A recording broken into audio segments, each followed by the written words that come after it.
Yo, guys, welcome back to the Pitch Perfect Podcast. Season 2 has begun. I'm with my boys, Joyce and Richie. We're back again with another year of football debates, rage baiting, and of course, giving you content. So today, obviously, we're back again with our Premier League 25-26 season predictions. Last year, we don't talk about it. Some dodgy predictions in there. We don't talk about last year's predictions. But hopefully we've learned that lesson this time around. So one by one, we're gonna go through our predictions from 20th to 1st. We also have our top goal scorer, we have our top assister, we have player of the season, flop of the year, we have surprise player of the season, we have coach of the season, and we have under 21 player of the season. So without further ado, who wants to begin, Mandem? I think this year we give the reins to Joyce to start. Yeah? Hey, okay. Yeah, I think we start with Joyce this year. Okay. Okay. No problem. Hey, I'm happy for the challenge. I can't lie. I'm happy. I'm happy for anything. Wait. By the way, just to clear things up, who was closest in terms of predictions last season? I think Richie had it mostly nailed. Yeah, I think I was one that had the closest. I think Richie had it mostly nailed. Yeah. Yeah, literally the only one that was bad was my Brentford prediction. Yeah. I'm gonna be real with you. I'm gonna be real with you. Brentford fans, don't look at. I can't lie. I didn't treat you.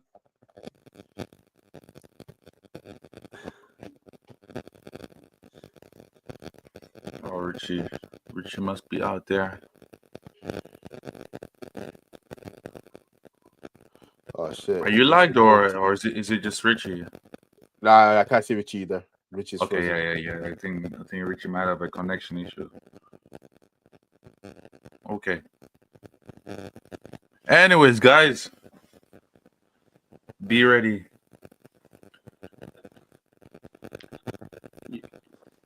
Okay, I think you lagged up a bit there. If I'm honest. Yeah. No, I seen. I don't know if it's you guys, but I can hear cracking. I can hear some cracking. I can't hear any cracking, to be honest. Maybe it's just my side then. No, everything's clean on my side. Yeah. No, but hey, you go first, Joyce. Okay. What are we starting with? What's the question? Which one are we starting? What award are we going with? We go from 20th to 1st. 20th. Oh yeah, I have it on my notes. Okay, 20th to 1st. Now, hey, whoever's watching, don't go hard on me because I just pause.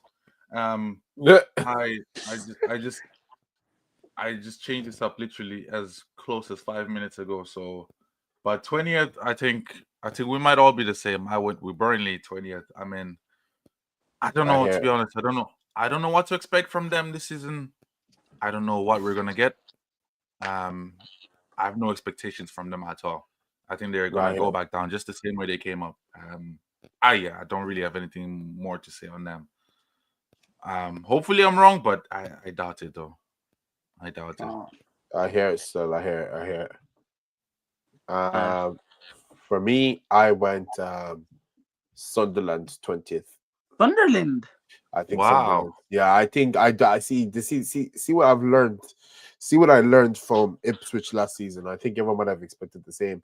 I know Sunderland have made some good transfers and shit like that, but I don't think they're gonna stay up really. I was torn. I still think they're gonna get relegated. It was either Burnley or Sunderland for bottom, but I've just got so. I think even with the transfers, yes, there's some Premier League players who've experienced what it's like to play in the Premier League. But I just think the quality again, as we were saying last season, I just do think the quality is going to be a bit too much for Burnley to handle. So yeah, that's just my take on it, really. Okay. For me, at 20th, I have Leeds. Yeah. And the main reason I have Leeds is one, they've not really gotten too many new.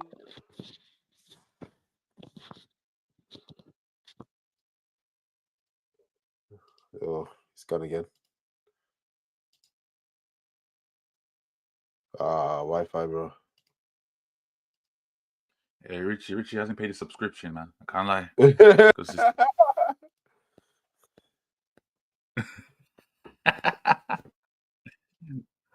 Hey, Richie, you need to check your air bill, my bro. I can't lie. Nah, Give me 2 seconds. what is going on?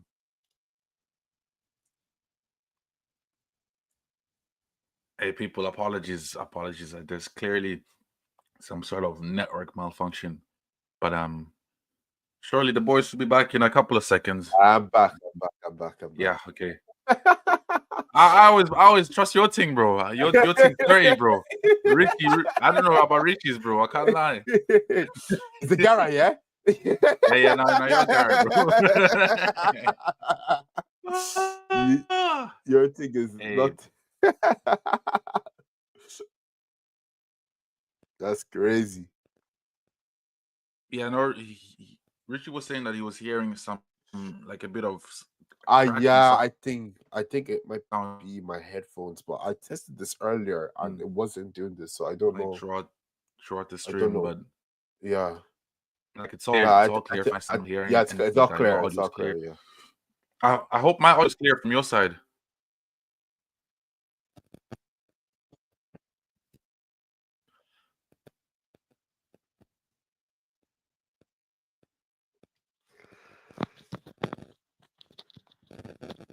Nah, bro, your headphones are fine. I've not heard any cracking sounds, anyways.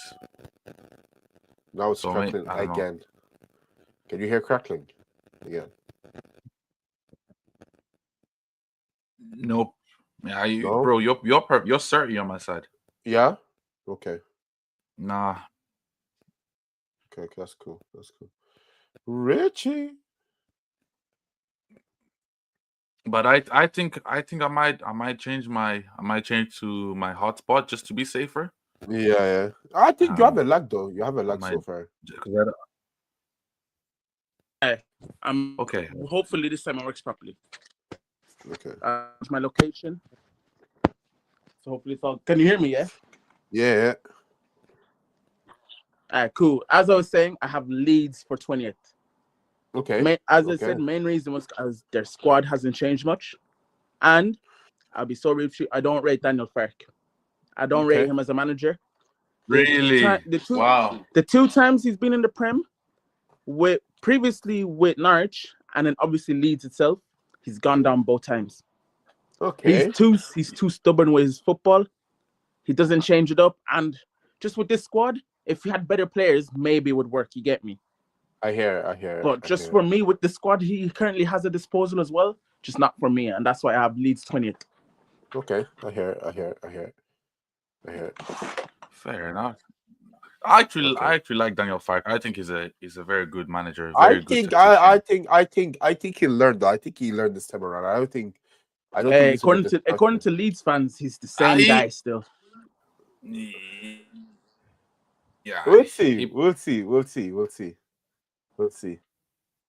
That's just, yeah. Oh, look, we'll see. Yeah, Daniel Farke is actually stubborn. He probably won't learn, but but no, I think he's a good manager, bro. I think I like him. I like his style of football. I like how he sees the game. I think he deserves a chance at maybe a top 15 club to show what he's really made of. But when you're getting these Bandulu teams, bro, come on. Thing is though, to deserve a chance, you have to at least show something. Yeah, nah, I hear it though. Shown that something though, to deserve the opportunity. I hear it though. I hear it. Yeah, but 19? Bro, you look at that. You look at someone like Maresca, for example. He came through with Leicester and then got the big jump to Chelsea. What did he show, bro? Yeah, but you got to think about it. Same could be said for Arteta. At least they had something like a Premier League under the greatest manager in the world, in history even. At least they had that under their repertoire. Yes, it's still a risk. Don't get me wrong. And whether we should have gone for a championship manager at the time, it's still up in the air, still up for debate. But at least they had something to show for it. You get me? And the thing is, with Daniel Farke, at least Daniel Farke has the experience to know. You have much more to look at in terms of Daniel Farke because he's been in the manager business longer. compared to like a Maresca or at the time Mikel Arteta. And I think the last point I want to make is the fact that when Arteta and Maresca were both appointed, it was still relatively at the start of a new project. I hear it still. Fair. Like if you're gonna go I first, can't argue with that. I can't lie. I can't argue with that. Oh, that's a fair point. That's a fair point. 19. Joyce, 19. 19. I went for Leeds. Similar reasons to you, to be honest. I don't think Daniel Farke would be the problem. I think it's more so the players. He won't have good enough players to do what he needs to do to allow them to stay in the league. I didn't see them do enough business. So yeah, no. I mean, even in the championship, they always showed those signs of, having the bottle in them at times. So, I don't see them staying up, to be honest. Really.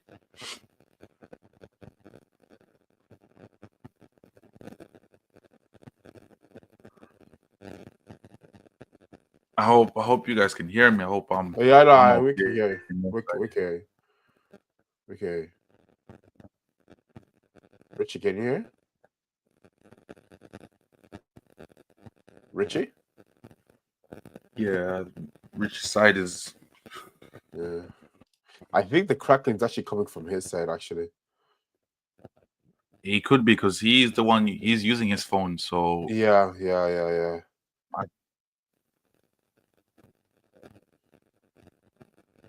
He's gone again. Yeah. I started to think it's me, but like I don't think it's me because every time I hear the crackling sound, I don't hear when you're speaking. But as maybe every time when Richie freezes or lags, that comes back. So I'm presuming it might be him still. Yeah, it definitely is him, bro. Definitely. Yeah. Shit. Yeah, Richie. Anyways, yeah, you're next. Anyways, you can cool. You've got it at 19. Yo, Ted, what's up? Welcome to the stream. 19th, I went Burnley. I think this is kind of more. I think this kind of more obvious. Don't have enough quality. They've signed a few players here and here. As we know, the bottom three, it's very rare that they stay up. But I have one that I think will stay up. But I think it's quite obvious because we mentioned two of them. I think that other team will stay up. I have a Prem team from last season to go down. But Burnley, self-explanatory. I think they're not going to be around here for long. But that's just my take on it. Hayes, welcome back, buddy. Welcome back, bro. But yeah, 19th place, Burnley for me. Right, so you got Sunderland 20th and Burnley 19th. Burnley 19th, yeah. But I don't have the third bottom team to get relegated. I actually have them to stay up. Yeah. I'm the same as well. I'm the same as you. Yeah. I'm the same. I don't have the third team as well. Yeah. No. I'm the exact same. Yeah. But I can't. I think they scrape it. Yeah, exactly. I don't think they comfortably stay up, but they do enough just to stay up. I'm very curious to know who you have in that 18th spot then. Because if we have the exact same team, then yeah, we're synced. We're synced. Yeah, okay, I hear. Oh, Richie, man, a big debut and your Wi-Fi is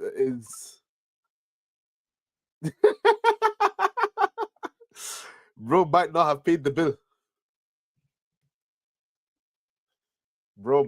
Hey, bro, I'm telling you, bro, there's an overdraft, bro, on that account, bro. Richie needs to check his air bill. He needs to check the invoices and shit.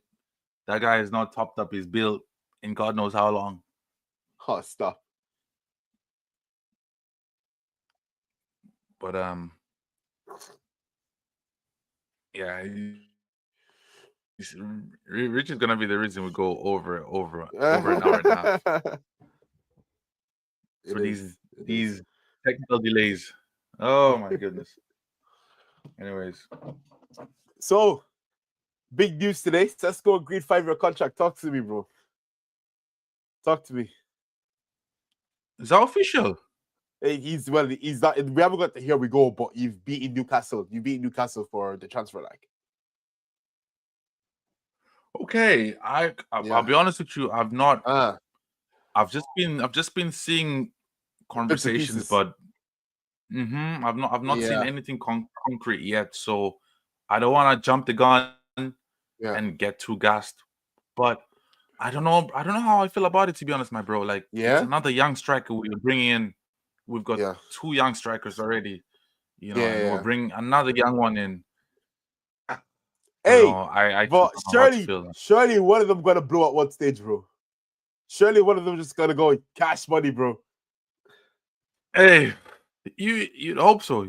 You'd like to hope so and think so, but with this club, man, bro, I was looking at Cunha against Everton, bro. He just looked out of it. I know it's one game, but this is what this team does to you, bro.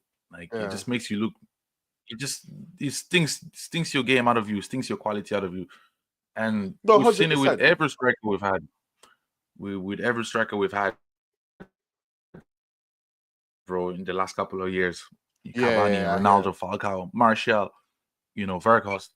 The list goes on, bro. So, and Sesko is that type of striker. He's that type of striker who feeds off chances. He's not the type of striker that creates his own chances. And we are not known for creating chances like that. So I don't know how that relationship is gonna work, but I'm willing to see. I'm open for it. I think we need a midfielder more than we need a striker. Yeah, you need a DM, bro. Ugarte, bro. I can't lie, bro. Ugarte. Yeah. Hey, bro. He's not looking good, bro. Man, I'm calling him Gallagher, bro. Bro, it's mad. It's mad out here, bro. It's mad out here. So, yeah, this is the situation we're in. So, I don't want to get too gassed. But if he joins, I'm supporting him, of course. Being shameless, supporting him fully. But you know what? He'll score goals. He'll score goals. He'll score goals. Like, this is someone we were after as well. I wasn't the biggest fan. I wanted Gyökeres, but he'll score goals for you. And I think that's the most thing you can look forward to. Sesko will score goals for you. It's just about how Amram fits him into the system, really. It's third time the charm. Is third time the charm. I promise you, right now, my Wi-Fi box is right here, right beside me. Bro, that's not the Wi-Fi box. Check your bill, bro. Hey, bro. Trust me, that thing's been paid, bro. That thing's been done. We can tap in. All right. I think Larry was having his prediction for 19th. Yeah, that's right. I said Burnley. Okay, go on. Yeah, I said Burnley for 19th. Why though? Why? I like same as like the bottom two, bro. Like, obviously they've been in the Prem, they did okay, but I just think the quality again will catch them. Although I do have, me and Joyce were saying, we do have one team out of the top 3, out of the bottom 2 that got promoted. We don't think it's going to get relegated. Okay, so yeah. As for me, 19, I have Burnley. Okay, but compared to Leeds, I think they do have a good squad. But I just really don't rate Scott Parker. Hey, this is the same man you were backing last season, bro. What changed, bro? Scott Parker. I never backed Scott Parker. Oh shit, no, was it? Who was it? Oh, Russell Martin. Bad.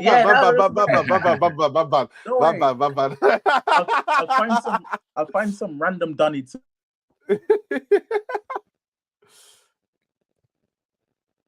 Hey, yo. Nah, he is cooked, bro. Richie's cooked today. I can't lie. Richie's actually cooked today. This is definitely true, man. Richie is cooked, bro. Oh my god. What the hell? What the hell? What the hell? Oh my god. This is a Jet 2 holiday. Bro is cooked. Nah, bro. Hey, yeah, someone put the Jet 2 holiday soundtrack on, bro. Richie's bugging. Daddy, come back. Nothing beats the Jet 2 holiday. And right now, we can say £50. No, bro. What? Oh, lads, we're actually cooked. Nah, Rich is cooked, bro. Rich is cooked today. Hey, at this rate, bro, we may as well just run the show, bro. I can't lie, bro. I can't lie. I can't lie. Generally, we've been on for 20 minutes. Literally, half of that has just been Rich. After that, it's just been Rich going in and out. Oh, I love. Fucking hell. But am I liking on your side, bro? I'm still good. Yeah. You're perfect. I can hear you perfect. I'm cooked. Bro, you're Hey, Richie. I'm on 4 bars. Richie. Who's your network provider? Flipping Air. Bro. No way. No.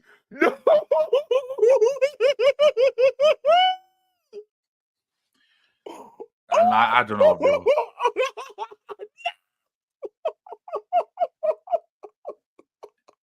Nobody's trying to see his predictions. Bro, you know that he's been cooking some rubbish. Again.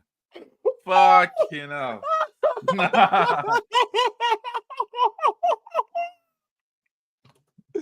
Nah, that's crazy. That is yeah, Hayes, we might need you to sub in, bro. We might need you to sub in, bro. Get on your gear there, Hayes. We might need you to talk out there, bro. Put in the shit.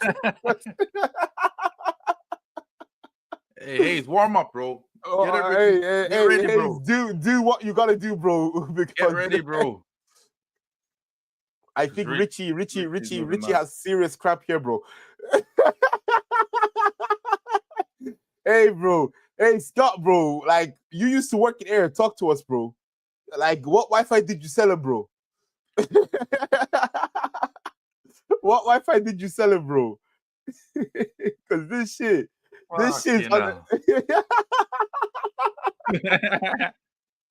never trust Air Wi-Fi, bro. Hey, bro, you know what the craziest thing is, bro? You know the craziest thing? I wear Air Wi-Fi myself, bro. You don't see me lagging up, bro.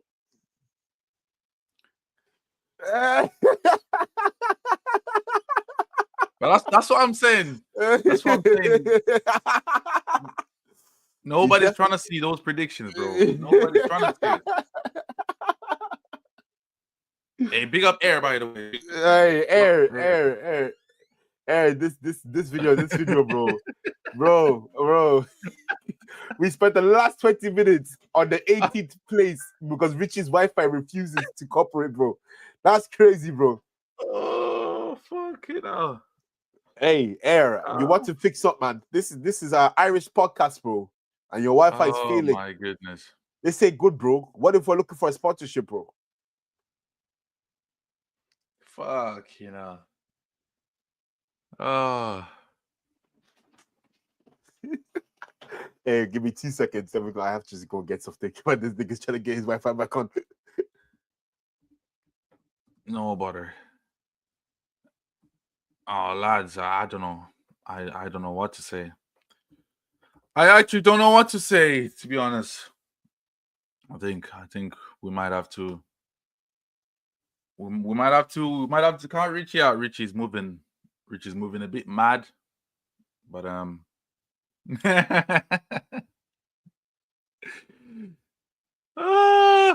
hey, bro. No, ain't nobody trying to hear Richie's fucking shit predictions anyway. So Air is doing us a huge favor. That's big up Air, by the way. Big up, large up Air. Nobody's trying to hear those shitty predictions. So I'm there for it. It's like they know shit predictions are happening. So like, So they're like, yeah, we're not gonna let this guy speak, bro. Yeah, bro, we're cooked, bro. We're cooked. So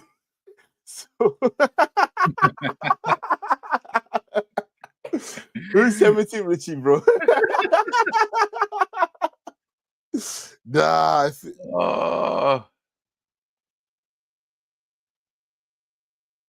that's too funny, man. hey, bro. Fucking hell, bro. Fucking hell, bro.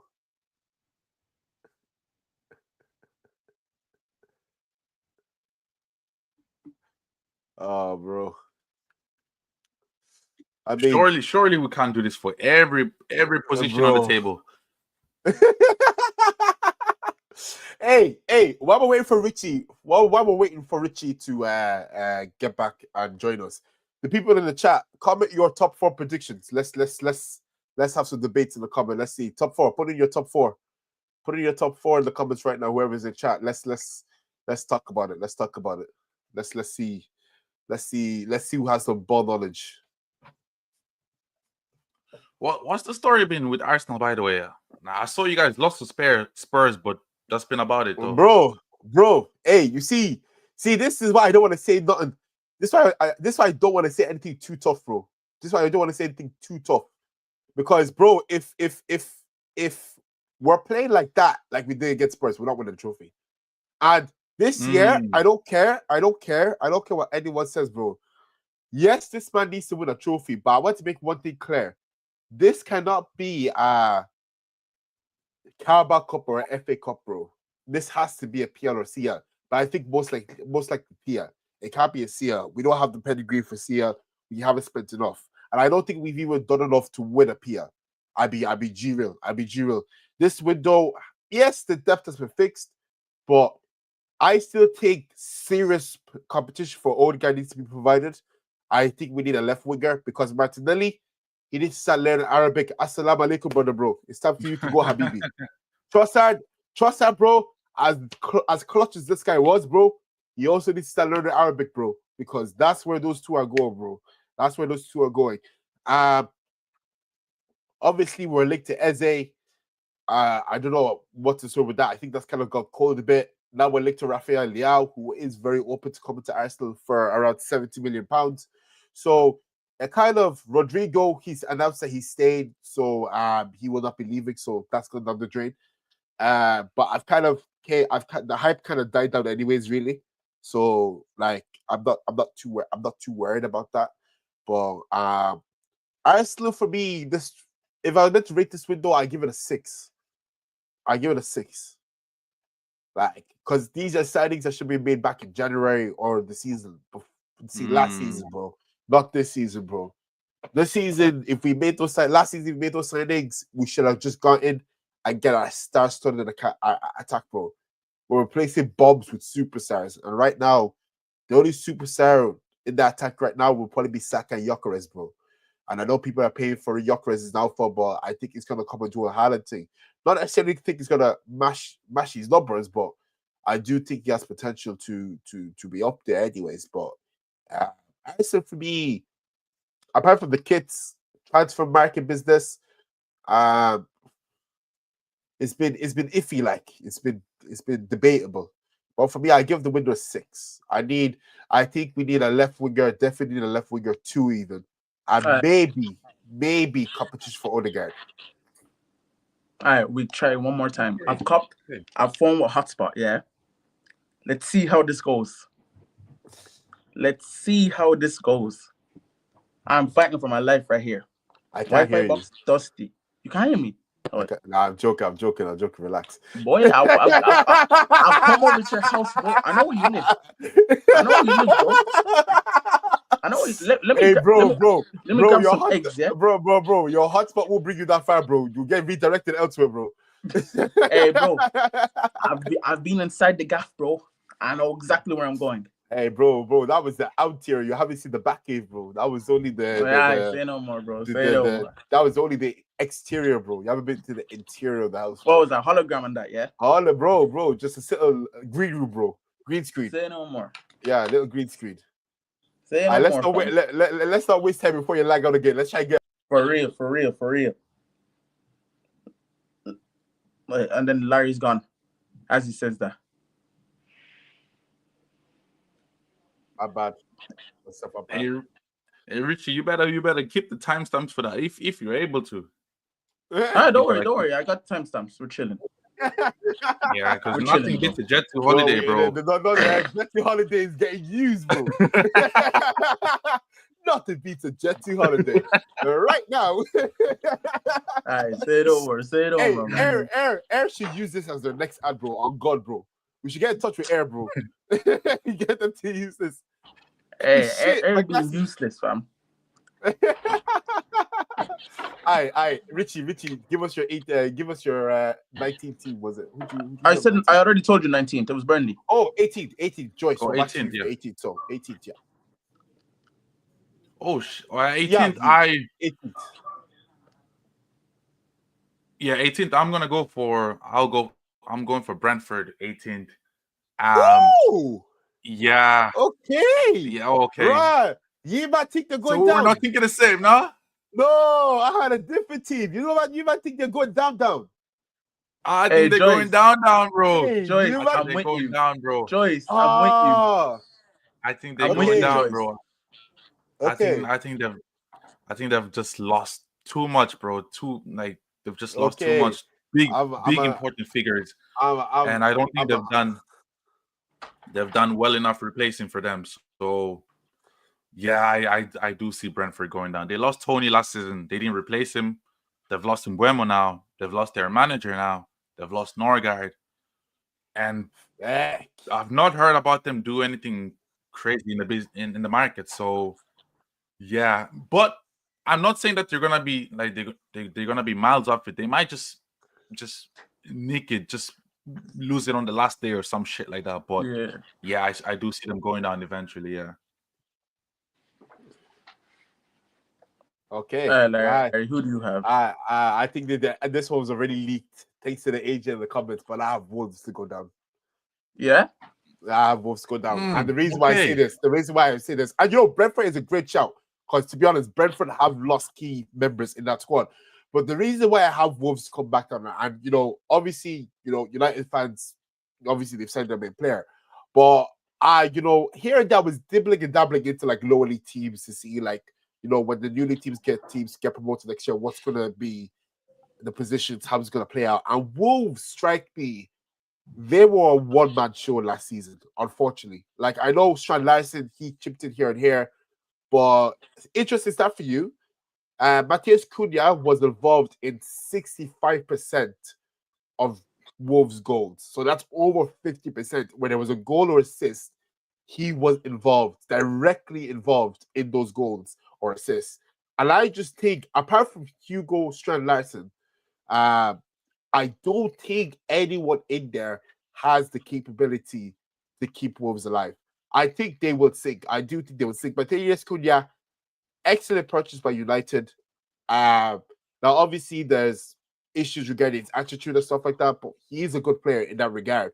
But for me, with Wolves, if you take Cunha out that team, there's no one I think really capable of scoring goals, apart from Strand Larson, but that one striker isn't enough to keep you in the Premier. We've seen that, especially with Ipswich, when Liam Delap did what he could, but eventually it was not enough to keep Ipswich in the Prem. And also, Nuri, a very good left back. He's got his big move to Man City as well. They haven't replaced. So Brentford is a great shout, and I think that's even more obvious pick. I just kind of gone for a more niche pick, because I do think Wolves were a one-man show last season, especially with Matheus Cunha. So look, Wolves is my team to get relegated. But yeah, that's my take on it, really. I can't argue with that, to be honest. Now that you put context to it, I see your logic. I see where you're coming from. I wasn't thinking about it that way, to be honest. But 100%. Brentford is definitely the more obvious pick, 100%, because they've lost key figures. You're like, and you see, Mbuemo hard to replace. Norgard, very hard to replace, because he was someone who was very good at winning the ball, winning duels for them. Thomas Frank, the manager, going to Spurs, that's huge. That's That's huge, considering a man who's done so much for keeping them alive, keeping them in the Prem for so long. Yeah. They don't spend the most money. They don't really spend any money in the Prem. His leadership, his tactics, his coaching, his environment that he's set for the players has been a huge factor to see why Brentford have been able to stay this long in the Prem. 100%. If you take that man away and take away the environment he's set, 100%, they can find themselves in relegation zone. But like for me, Wolves just stood out more to me because I think they were a one-man show. So that was just my take of it. That was just my take of it, really. No, I didn't even know that he was part of like 65% of Wolves GA. To be honest, that is a crazy stat. Yeah, crazy stat. Like, yeah. I mean, I think like even Brentford are on the way to losing Wissa, and Wissa. You know what? Now, I'm very surprised United didn't go for Wissa. You know, I think that would have been that would be crazy, bro. Bringing the 2-man step to United, bro. That would have been that would be smart. I'd like to see, bro. That would have been something I'd like to see, bro. Because you know, like Wissa will get his move 100%. Now, Wissa could stay loyal and decide to stay. I Brentford he could, but wherever he probably wants to cut as well. I don't see him. I remember they brought in what's his name? They brought in Keith Andrews, who never managed in men's football. Yeah, what was he? A set piece coach at Brentford. Yeah. You know, so big risk, big fucking risk. Yeah. So I don't know, but I mean, the way you're saying that we're possibly getting Sesko, that means that Newcastle are gonna jump at Wissa. Well, I think I give you a crazier one. There's very strong links to Jackson. Really? Yeah, there's very strong. There's very strong links to Jackson. But in saying that, Newcastle, I don't think they're gonna sell Isaac.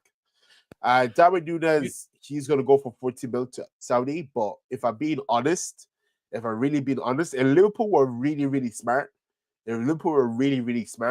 They will go outside there and get themselves 2 centre backs because their defensive depth right now is cooked.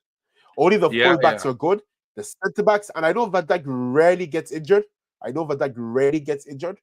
But the CBs, Kanate and Gomez, bro, their legs are made of like fucking mesh paper, bro.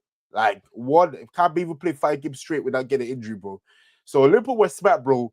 Don't get greedy. Use the money you have left. Go and invest in centre backs, bro. Because and let's not forget, Real Madrid is still targeting Kanate for free.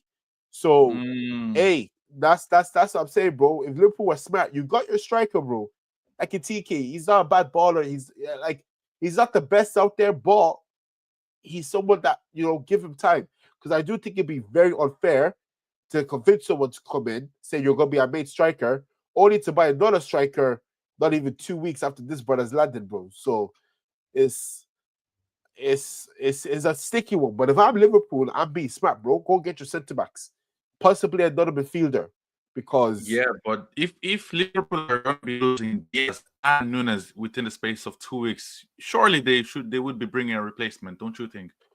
As in for Núñez, is this?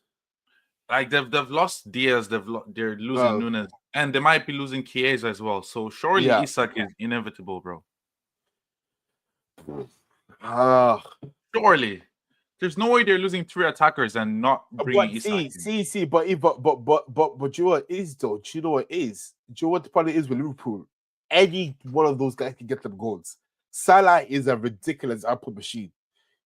Like now, obviously there be expectations for him to do it again, but I just don't think they need it, bro. Because Wirtz now, I don't think he's a cam. I think he's a shadow striker. I think he's someone that plays directly in behind the striker. I don't think he's this playmaking camp. Yes, he can playmake, but this playmaking facade I'm seeing, he's not a playmaker. And I watched by Leverkusen, bro. He's a shadow striker, bro. He's someone that can pull strings 100%, but he's someone that likes to play in behind the striker. And I think that's where a lot of his goals are going to come from. He doesn't have a good eye for a pass. Same with Szoboszlai, same with McAllister. They all have good eyes for passes. Frimpong can do a good pass. Karkis can play a good pass. They've got some good passes in that squad that can create chances. So it's more of a case to Liverpool really need Isak, or they just want to show everyone that they can spend this money. Because don't go flexing something you can't afford. Because if they sign Isak, He's not coming on cheap wages. I tell you that, bro. He's not going to be coming on cheap wages, bro. I tell you something that, bro. That's 300K a week, minimum. Yeah, I hear it. I mean, I don't think they need him, but just because of who they're losing in the process, I think they're losing as well. Harvey Elliott as well. I think he's meant Harvey to go. Elliott, yeah. Look, it depends. Nunes is confirmed. Diaz is done. Nunes nearly confirmed. Luis Diaz is gone. Chiesa will probably go. But Liverpool have always had an excessive amount of attackers. So this maybe isn't a bad thing. Now, Yeah, but obviously, for who do they have now, though? Think about it. Harvey Elliott isn't basically confirmed. Rumor speculated, but I don't think it's fully confirmed that he's going. So that's one. Cody Gakpo, he's a lot of people forget about that. Cody Gakpo can play striker off left. He's more predominantly better on the left. Strikers, Trey Nunny. I don't know if you've heard of him. He's also he's an up-and-coming striker in the ranks. I think he's 17, 18 now. So yeah, but he's realistically he's not gonna cup, get yeah, but no cup matches, FA Cup. He'll play those. They're wonderkid sensation, Rio, 60 years old. Cup matches, bro. Like I'm not saying this signing is not needed for the Prem. It isn't. If they really want to, they can, but they have other problems than a striker problem, bro. I would just be real, bro. And if they really want an attacker, if they really want to get attacker, I will go and get the left wing. I agree, bro. I fully agree. I wouldn't be getting a striker. I go and get the left wing. Unless they're trying to do the Ekitike thing on the left, maybe that's how I see it.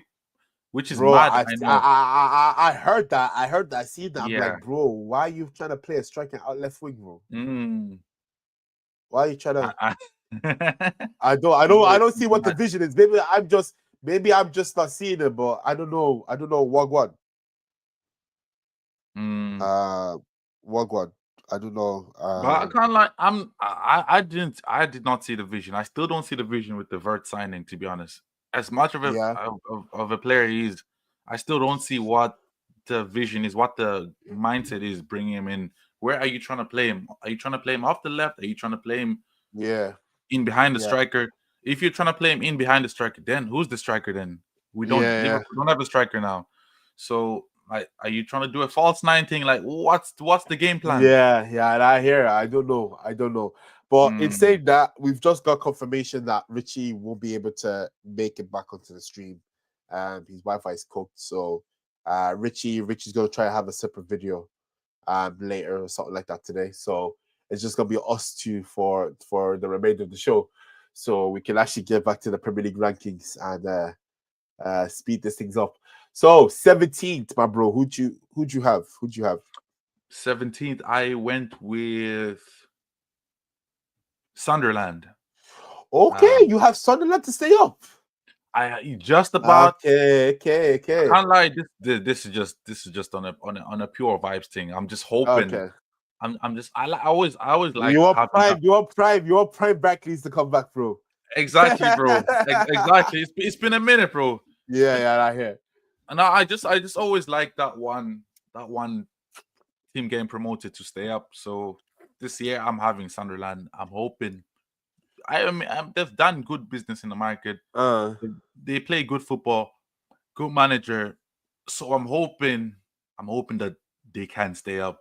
I'm trying to see something different as well. I mean, it's been a minute since we've had a team from the bottom three stay up. Or seeing football at the Stadium of Light, or even seeing the Tyne-Way Derby, like this kind of things. You low key miss it. So 100%. Yeah, so I'm hoping they do stay up.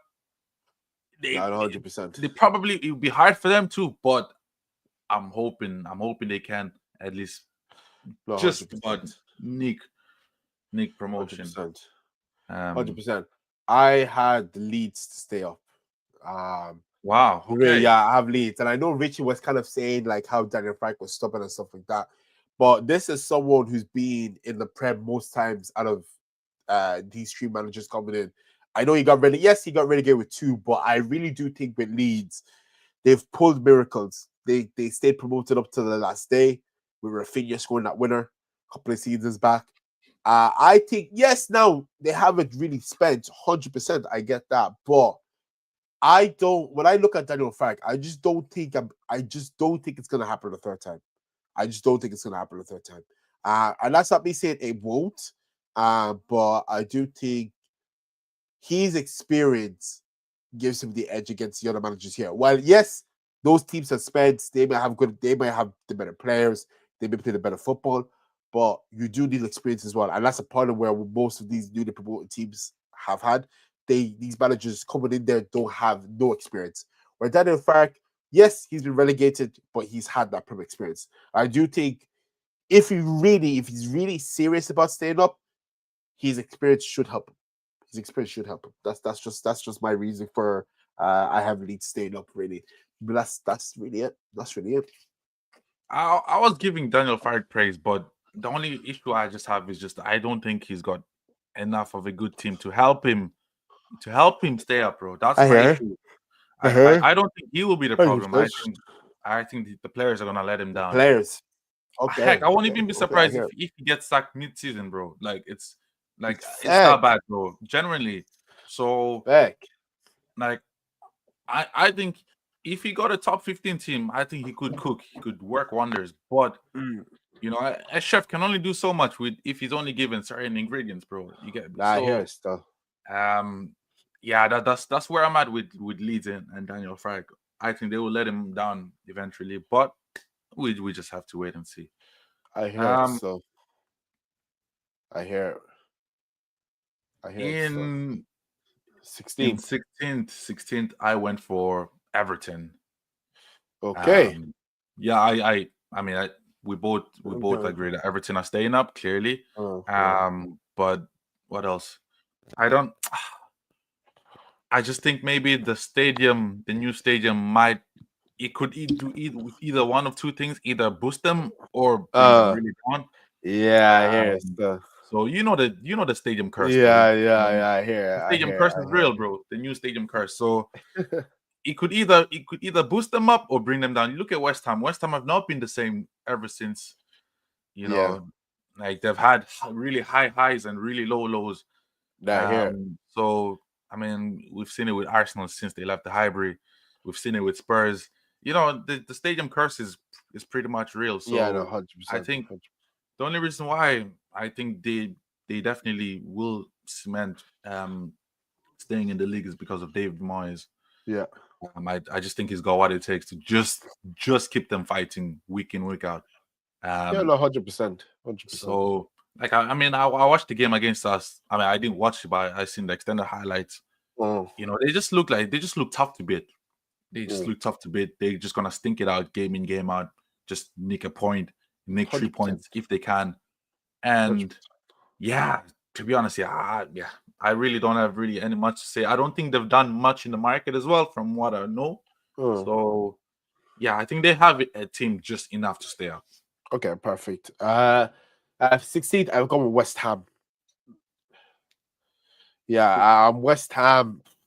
Yes, Bowen. It was a very Bowen carry season last season. Kudus didn't hit the ground running as we all hoped. Paqueta, I don't think, unless they make some signings, I don't see West Ham even having been mid-table. I think there's other teams that have a case for mid-table. But yeah, West Ham for me 16th. That's my take on it. Really, I just don't think they've spent money. They've Bowen, like, we know what he's capable of, but it was a heavy carry job by him last season. So, and you know that way of football only leads to one thing. Eventually the goals will dry up and you'll find yourself in trouble. And that's where I think West Ham are going to be. So I have West Ham 16th. Yeah, I can't argue with that. To be honest, a lot of the teams between 16 to maybe 8, I don't think they've done the madness in the market. So it could just change anyhow. One injury could completely change the conversation, I feel, this season. Yeah, so 100%. Yeah, it's such a gray area. I can't lie. Yeah, 100%. So I can't argue with what you're saying. No, 100%. Points. The points. You're making fair points. Yeah. By the way, who's manager of West Ham? Just trying to remember. It's a Graham Potter. I think Hayes said it. It's a Graham Potter. That's Graham Potter. Okay. I think so. I could be wrong. Let me just look it up. Is it Graham Potter? Okay. 2 seconds.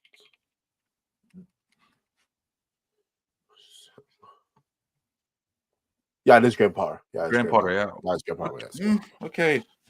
Oh, not bad. Yeah. I hear it. I can't really argue much with that. Even though I have West Ham higher up, but it's a fair point. 15th. Who do you have? 15th. I have Wolves on 15th, but this was before, like you mentioned, that stat of Cunha. Now that you mentioned the stat, it's playing in my head, but I've still stuck with them. Just because I'm just not confident between 16th to 8th. Like, one injury could change the conversation between those teams. Yeah, no, 100%. Well, yeah. 100%. So I'm just going Wolves, just purely just Premier League experience. I'm 100%.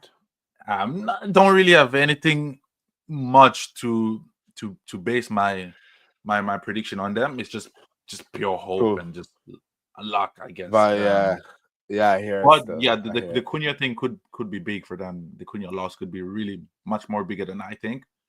But we just have to wait and see. I think Strand Larson, people will be looking at him to have a big season this season. But yeah, I think 15th. I don't think Wolves fans would be mad if they finished 15th this season. Yeah. So yeah, I don't really have anything else to say on that. I hear. 15th, I went for Brentford. Wow. Yeah. I actually have. I do think. Yes, this key figure is gone. I think everyone's just. It's obvious, but we've seen things like this happen where a team is supposed to be obviously relegated, and it could be a team where you're so sure and they don't. I think they will drop significantly to the bottom half of the table, but I don't. They've been in this league for a bit too long to just get relegated like that. I think just all their experience, all the games they've played, they've been in the top 5. They've been in the top flight now for 4 or 5 seasons. I think it's a bit damning to say they just go. They've dropped, and I know if Wisa stays, they've still got guys like Kevin Shad. He's still there, underrated. They've still got a couple of players there, and yes, Abuemo, Wisa 2-man step. I know no guy is gone, but they will find replacements. I just do think their experience and how long they've been in the Prem, how long they've been in the top flight. I think it's too easy to say they'll go down. And yes, that is a very logical decision. I just feel like it's just too easy to say they'll go down. I think they'll put more of a fight. I don't think it's going to be they're gone, just pack your bags. I do think they will give it a go. Hence why I have them 15th. People forget. I think people forget Brentford can be very hard to play against. They can make it very hard. These teams that are fighting relegation, they have nothing to lose. They can not nothing to lose. Something that they're fighting for, especially they can play like Barcelona if you're ain't careful on your day, bro. They can. You might be the hottest goal scorer form of your life, bro, and these men can play the dirtiest low block, bro, and you ain't going to see the light of day inside their box, bro. Brentford have done that. We've been victims of it. United been victims to it. Yes, I know it's a different manager. But managers have to adapt. He's not going to come in and play gun blazing. He's not going to come in and play gun blazing football. But where I think it's gonna get him there is he probably knows that this team is not the same Brentford that he's coming to. He will have to adjust things, and I think if Brentford are happy just to stay up and move him on, 100%. But I don't. I just think just because of how long they've been in here, I think it's quite. I wouldn't say an insult. I think it's kind of underestimating them to just plummet straight down. I can't lie. My logic is just that, like the same logic you put up on Wolves with Cunha. I see the exact same with Mbeumo. He got 20 goals, 20 goals and like I don't know 5-7 assists.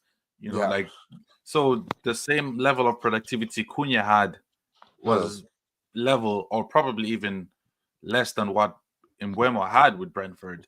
Yeah, So 100%. and now they've lost Mbuemo and Norgard and their manager, and they're on the way to losing Wissa as well. And it's just like I don't know, where did the goals come from to stay up, bro? Do you know what I mean? Yeah. They didn't even replace Tony, let alone that. Yeah. But I get what you mean. The Premier League experience is there. You know, it's rare to see teams just And they haven't spent. So Brentford could just come in and start splashing, bro. Because they didn't spend the Tony money, they didn't spend the Mbuemo money. So they've got nearly maybe 100 mil sitting in the bank. So like, you know, who's to say they don't go out buy a couple of players, you know, just rejuvenate the squad a bit, man? Because obviously they haven't spent. They're waiting for this manager to come in, so it's gonna be different, bro. So they haven't spent, so we don't know. We can't say too much. But I just think because of experience, I just don't see how they can be in the top flight for so long and just. But that's just me. No, that's a fair point. That's a fair point. 14th. 14th. I went with Palace 14th. Okay. I think it's just a do or die whether they have Eze by the start of the season or not. 100%.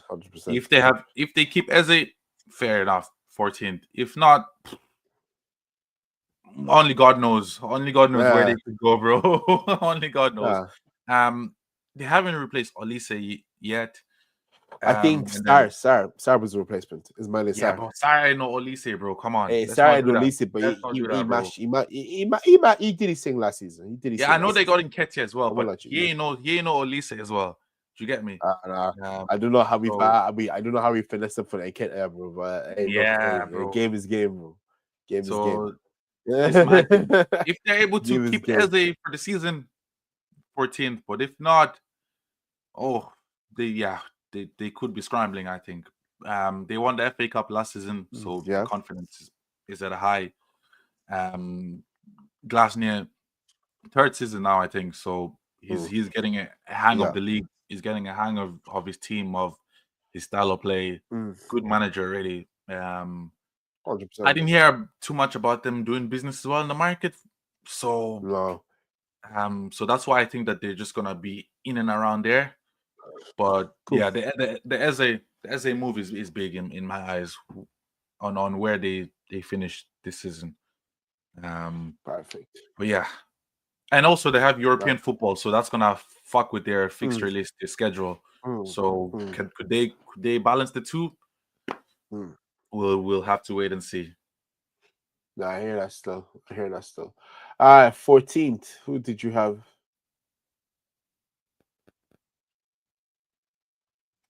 Yeah, who did you? I went for Palace. Palace. Yeah. I have my bad. My apologies. I have Everton. I think Everton. I think David Moyes. You ever David Moyes at Everton, bro. Probably like the only club and manager I know that just fits well like a glove together. You can't get any other manager in because the results won't be the same. The players will want to play for you, bro. Everton and David Moyes, they're just like they just go hand in hand like that, bro. They just go hand in hand like that. Again, they finished like this last season. I expect for them to be jumping around the 14, 15, 16 range. I don't see them any higher, but like 14, 15, 16 in around that range. But I have them 14th anyways on my table. Okay, so just purely on David Moyes, that's why you think they'll be up there. Yeah. It's just I think not even the new stadium, but just because even they had terrible results, but towards the end they got some huge wins. Last Merseyside derby in the Everton Stadium, Tarkowski with that huge winner, with that huge dagger. But I think Everton now. I think there's other teams that will have regressed further than them. Now, if Everton don't decide to play suicidal football, they should be okay.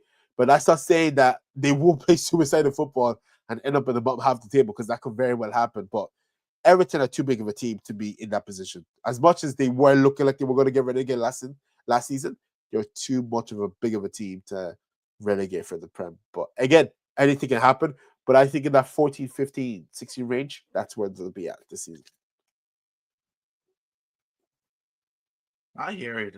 I kind of like Everton are such a weird team, bro. Like they will give you such vibes that they get relegated, and then somehow you still find them in 15th, 14th.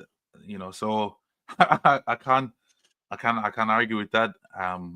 But yeah, we just have to wait and see. I guess No, we 100%, just have to wait 100%. and see. I didn't hear anything about them in the market as well this season. No, So no. But see, a lot of these teams feel like they don't necessarily have to spend unless they need mm, to.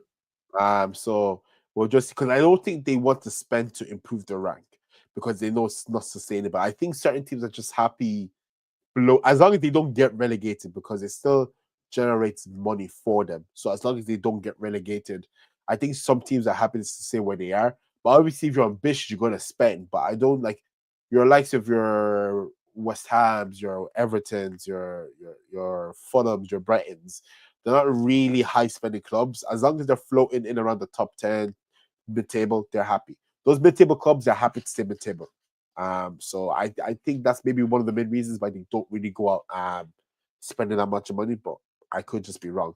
But that's just my analysis on it, really. no, that's valid. All right, so 13th, 13th place, who we got? 13th. I've gone for Bournemouth. Yeah, Bournemouth okay, 13th. I can agree with you. Probably too I can low, agree with but you. No, I think it's perfect. I think it's perfect. Why? I tell you why. So they've lost 3 of that back 4 that started last season, all the games. So yeah. Kirkes, Zabarni, Dean Hoyson, obviously to Madrid. The only person left is James Savanier. Yes, Semenyo. They have Clivert. They have the Dango Contratra. They still got They lost Kepa as well. Enes Unal. They lost Kepa as well. They still have Enes Unal. So it's gonna be it's going to be a sticky one, but I think 13th is a fair place because when you lost your whole back 4, and that was a very good back 4. Kirkes, they all had signs. Kirkes, Zerbarni, Dean Hoyton, obviously to Real Madrid. James Tavernier, the right back, but even then, like I think it's fairly solid. I don't think anyone should be too unhappy with that. Like 13th, I think 13th is more reasonable. For that finish, really. Yeah, no, do you know what? Now that you've laid it down like that, I'm not too mad at that choice. I thought I was being a bit too hard. No. I don't think anyone should be expecting higher than that because, like, they haven't even replaced the back. Like, they're looking in the market, but there's been no. As far as I'm looking here in this table, like, I'm just gonna pull up transfer market here. I think they've been all outgoings more than ingoings. So I'm just gonna see who have they bought in. So okay, they've bought a couple of players in. So they bought Adrian Truffett from Stade Rennais. He's a left back. They bought Hamad Junior Traore from AJ Ore from Ligue 1. Cam. They've bought Max Aarons from Valencia. So they've bought him in. They bought Neto. Neto end of loan. He's back. So in terms of defensive, they've only bought a right back and a left back. They have not replaced the 2 centre backs. Wow. Yeah. Okay. They also bought in Philip. Philip Billing was on loan to Napoli. He's coming back. So okay. So they loaned down a couple of people that are. Oh, sorry. Let me get this straight. My apologies. So the actual transfers have been made for Bournemouth have been AJ Truffet, Petrovic from Chelsea. He's gone there, and those are the only 2 transfers. The rest of the players that are here, they all went on season-long loans and they're coming back.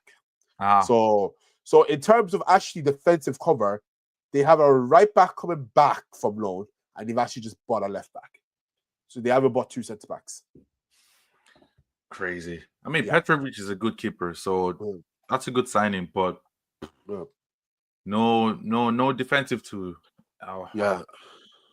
Interesting. Yeah.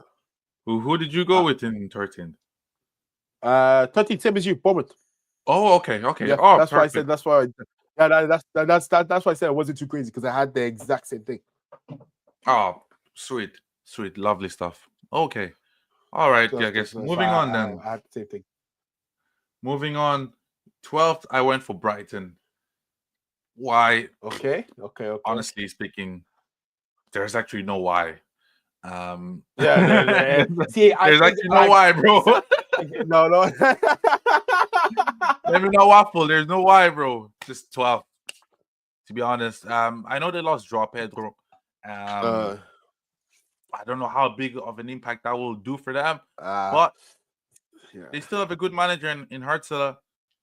Still have got majority of the core that they had from last season. Exactly. Baleba should. Baleba is a guy you should be looking at. So that could be. Yeah. That's one to keep an eye on, anyways. I would like to think that Mitoma should step up as well from last season. So yeah. 100%. I think 12th is fair, bro. I think at 12th is fair. 100%. 12th, I went. Yeah, I went the same as you. I also went to Brighton. 12th. Oh, okay. Yeah, I went Brighton 12th as well. Okay, I want to hear your reason though. Brighton, I can't lie. I just had them there. I just went with the Joao Pedro leaving. Obviously, we don't know the impact, but they be floating around just outside the top 10. Like they're not like a mid-table team, but they be floating in the 11, 10, like 10, 11, 12 table spot. Really, that's really my take on it. Really. No, fair. So 11th. Who did you have? 11th, I go West Ham in 11th. Okay. Yeah. I actually don't remember what reason I had West Ham in 11th, but I was watching them during preseason in the flipping summer series thing, and they just look like a solid team. They're gonna be hard to beat. They're gonna make it difficult for teams to get points off them. So yeah, I think they've got decent depth. Like I know you said that. Look, last season was a Bowen show, absolutely. But I think Fulkrug should be having a big season this season, surely. You think so? I would like to hope so. I mean, like he's a good player, so I didn't see anything from him last season, so I'm expecting a big season from him. So I know they brought in Wan-Bissaka, obviously, and he's been looking comfortable there. Yeah, he's really enjoyed it there. Yeah, he's been looking comfortable. They lost Kudus, obviously, big loss, but yeah, I just think they will just find themselves in and around there in those conversations. They're not playing any European football, so it's just one game a week type of shit. So yeah, they'll have more than enough time to rest, more than enough time to regroup and all that stuff. So I think I have them in 11 for that reason. No, I hear it. So 11th, I went Fulham. Okay. Typical, really. I don't think they expected to go any higher. I know they did finish a bit higher last season, but I think they're quite okay there. Like I think they're quite okay there. Top 10 team, nearly top half of the table, just the place below. But they're there. Like these mid-table clubs, they don't really care about. Obviously, if they can break it to top 10 and stay there, obviously it's overachievement. But I think it's gonna be the same thing. I think they'll just end up in there and take the season as it is. Really, that's what I think, anyways. Yeah, I'm not. To be fair, look, I have Fulham in 10th anyway, so I'm not gonna argue with exactly the same logic as you. They're just gonna be in and around there. They have the core, the same core as last season. They have good players who can cause damage if they need to cause damage. Just one game a week as well, so injuries might not be a big issue. Smith Rowe might have a better season. They've got depth as well in most positions, so. Yeah, 100%. No, Fulham. Yeah, I think Fulham should be. Yeah, I have them in 10th for the exact 100%. Same reason with you. Yeah, 100%. All right, 10th place. What we said? Yeah. For me, 10th place is Fulham, bro. 10th place. Okay, first. Yeah, I have Crystal Palace in 10th place. Wow. Yeah, okay. Yeah, I have Crystal Palace. Yeah.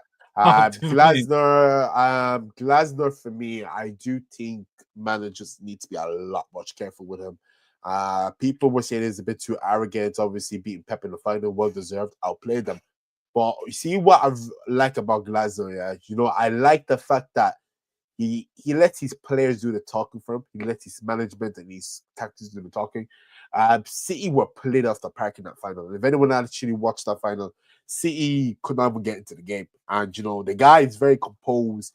He knows what his works, and you know, he's gotten out the best of some very good players, man. We're seeing, bro, man, boom, boom, boom, Mateta's in the room. Iconic celebration, bro, of last season, bro. Like he's turning, bro. He turned Mateta into Henri with the shirt tucked, bro.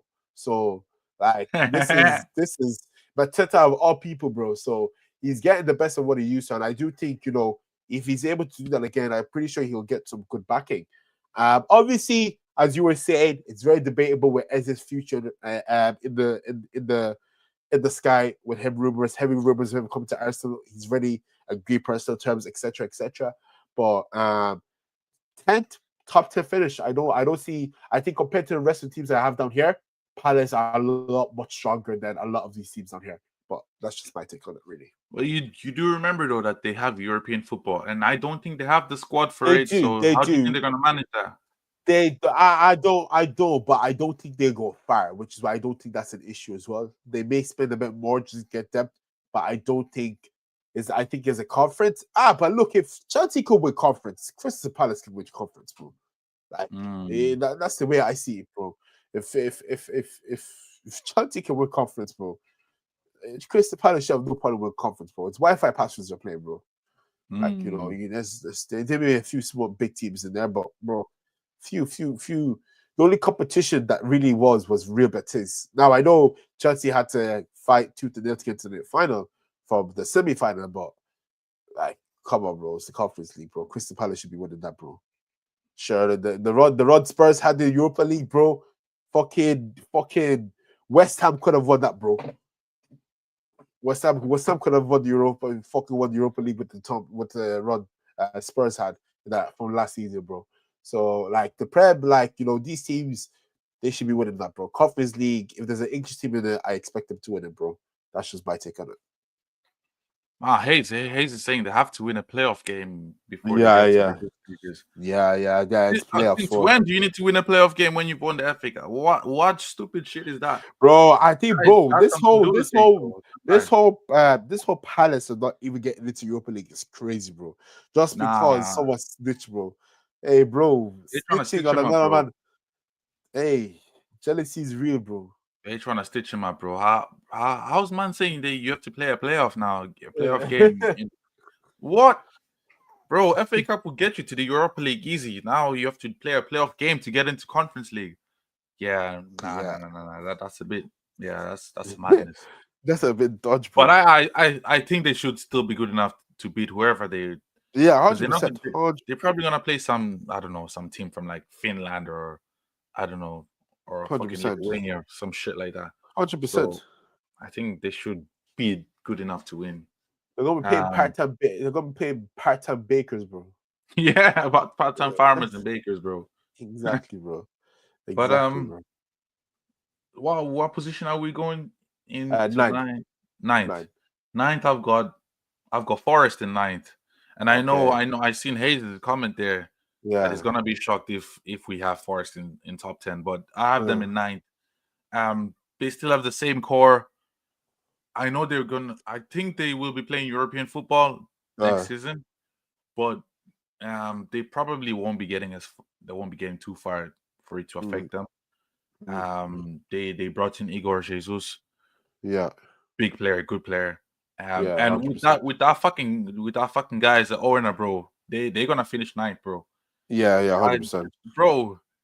Hey, bro, do you see the interview with him and Gibbs White, bro? Bro, hey, free my man, bro. Free Gibbs White till it's backwards, bro. My man standing there like a super villain, bro. Like, hey, bro. he's ours to stay at the club. You must not sign him. Thank you, Mr. Martinez. Bro was taking this man about 50 million times. You get it, bro. You want to stay, bro. Blink twice if you need help, though. Blink twice if you need help, bro. That's all you need to do, bro. So I don't know what that guy be doing to them players, but bro, hey, yeah, they definitely gonna. I think they will finish ninth for that reason. And keeping Gibbs White is big as well. Nuno as well, well-established manager. He knows how to get a result, tough to beat, knows how to set up his teams to be tough to beat, to be ugly to play against. So having Nuno and that owner, bad combo, bro. Bad combo. So had they lost Gibbs White, would have been worried. But now they've got Igor Jesus, they've got Chris Wood, and now Awani as well. So they've got depth. They've got. I know they lost Elanga, but I know Elanga was big for them. Actually, in fairness, Elanga was actually important for them. But I think they still should be fine enough to finish in the top 10, in my opinion. Yeah, no, 100%. 100%. I had Forest as well to finish that. Really, I just do think they'll drop off towards the end. Really, yeah, that's just my take. European football being a huge part of it, as you said. They also they had a good season, but they were playing a lot of suicidal football. The football wasn't really great. And I think Nuno, I hope he knows he can't go into that season playing that next season because, yeah, bro, you're looking for trouble if you're going to be playing that type of football, really. But that's just my take on it, really. Still, nah, that's fair. That's fair. I like that we've got a few similarities. Yeah, 100%. I guess we're on the same path, anyways. Yeah, 100%. We're on to 8.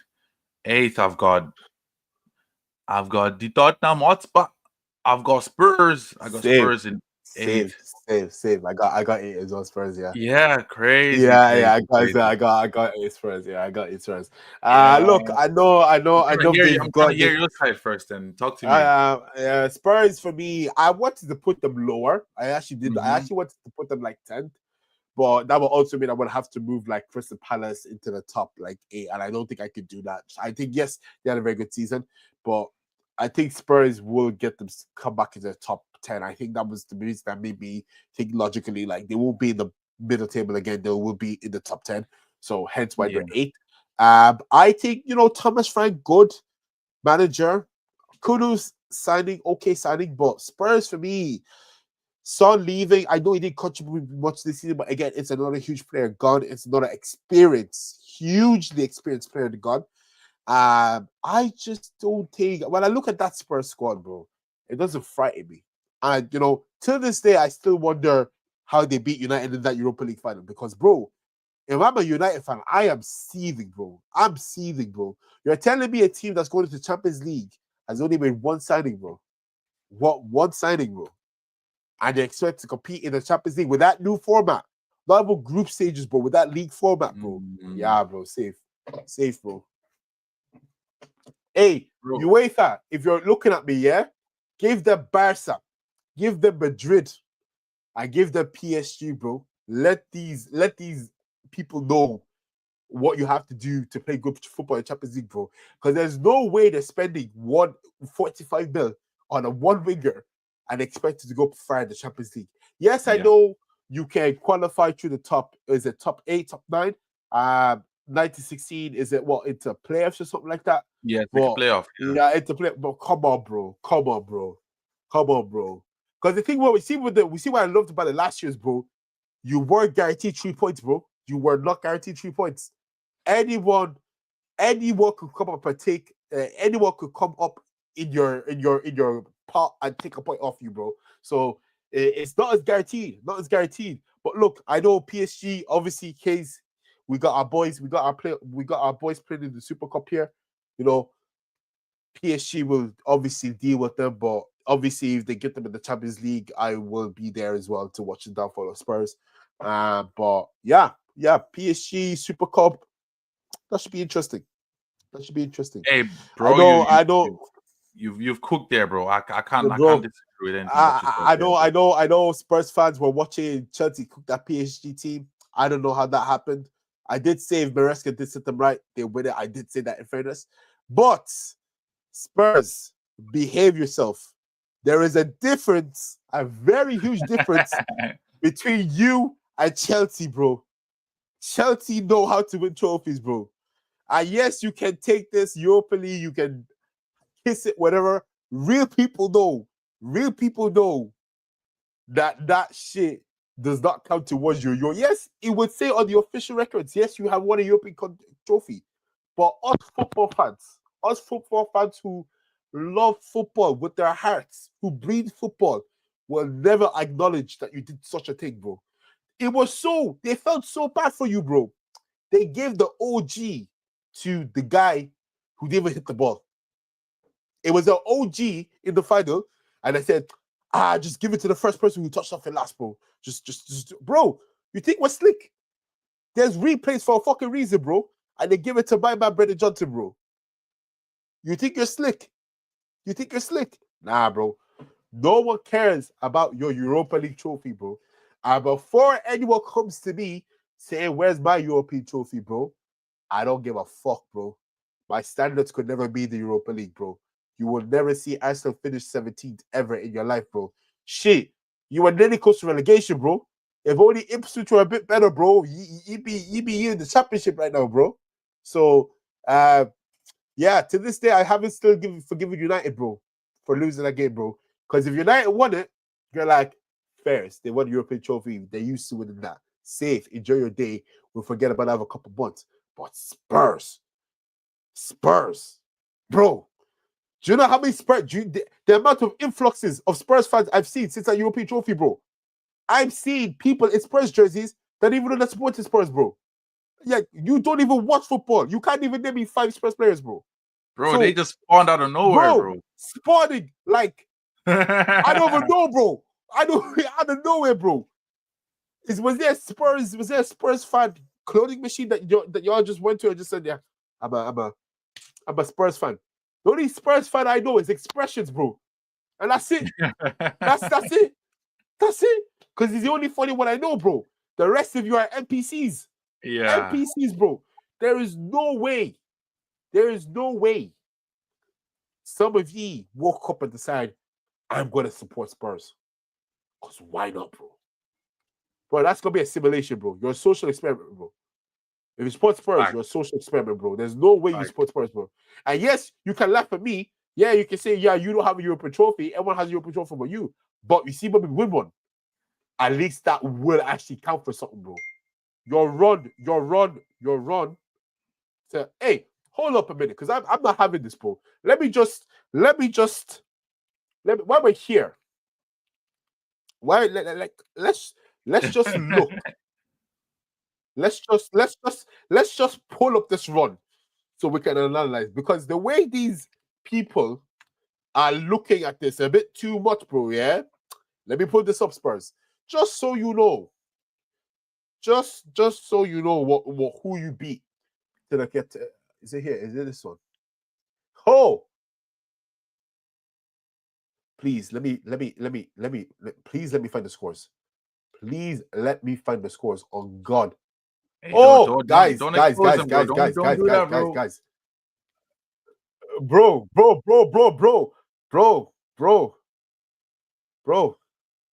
It's what I do, bro. Spurs fans, let's talk about it. Let's talk about it. Where is it? Let's talk about it, huh? Let's talk about it. Let's talk about it, all right? So you beat AZ Alkmaar, okay? No one gives a damn who they are, bro. Like Austrian team, Dutch team, whatever. No one gives a fuck, bro. Then you play Frankfurt. Okay, they're a good team. They're not special. You beat them 2-1, all right? Then you play Bodo Glimt. Yeah? You play Bodo Glimt in a semi-final, bro. You beat them 5-1, bro. Yeah? Yeah? You beat them 5-1, yeah? You get to a final, yeah? Look at what United had to go through, bro. Okay, Real Sociedad blew them out the water. You see this Leon and United game, bro. Yeah? This was arguably top 5 European games, bro, this season across both Champions League and the fucking Europa League, bro. I was live streaming this, bro. I was live streaming this, bro. I was about to turn this shit when Lacazette scored 2 goals in extra time. Sorry, Lacazette and Cherki scored 2 goals in extra time. I was about to turn my shit off. I was like, good night, United are out. I can go to bed. There's nothing happening here. Sight. Something did happen. Maguire, Bruno, Kobe and then Maguire did what they had to do and made it come back. You see, that's a run. That's a run. That's, they actually had to fight for that, bro. And obviously they smacked Atletico Bilbao, who were favorites to win it because it was in their own home. Mm-hmm. It was in their home. It was in their home ground. They were expected because they were favorites. Slapped them cheeky 7-1, put themselves in the final. Compare this run to this run, bro. Which would you rather? Which is more impressive? Because I'll be real to you, and I said this, bro. Crystal Palace would beat all those teams. I'll be real, bro. I admit our 5th to 10th would have no problem beating all those teams. Sorry, 6th to 10th would have no problem beating all those teams right there. 6th to 10th would have no problem beating all these teams. 6th to 10th in the Premier League would have no problem beating all those 3 teams. 6th to 10th, maybe, just maybe beats Real Sociedad, but they don't beat Lyon and they don't beat Atletico Bilbao. Now, yes, they got smacked 7-1. They did. But that was because United were on fire. I do think, obviously, Nico Williams was out. Was it Nico Williams who was out injured? Yeah, Nico Williams was out injured. Yeah, Nico, yeah. Bro, Nico, I know, like, people might not watch the Liga, but Nico's actually good. And I think that's where United got lucky. But because the scoreline was so big, we can't say United got lucky. United actually just played them off the park, and there's not a wrong with that. United were just the better team in the day. But Spurs fans, you see this run here. Yes, you may have won the trophy, but I tell you what, no one's ever gonna fucking remember it, bro. No one's ever gonna remember it, bro. No one's ever gonna. Oh yes, Nico did play. Yes, I remember. Nico did play. Yes, my apologies. Nico did play the first leg, but yes, didn't make a difference. United played them off the park. Okay, and look at the score lines as well, like, bro. Spurs were bro, you were every game, every tie, bro.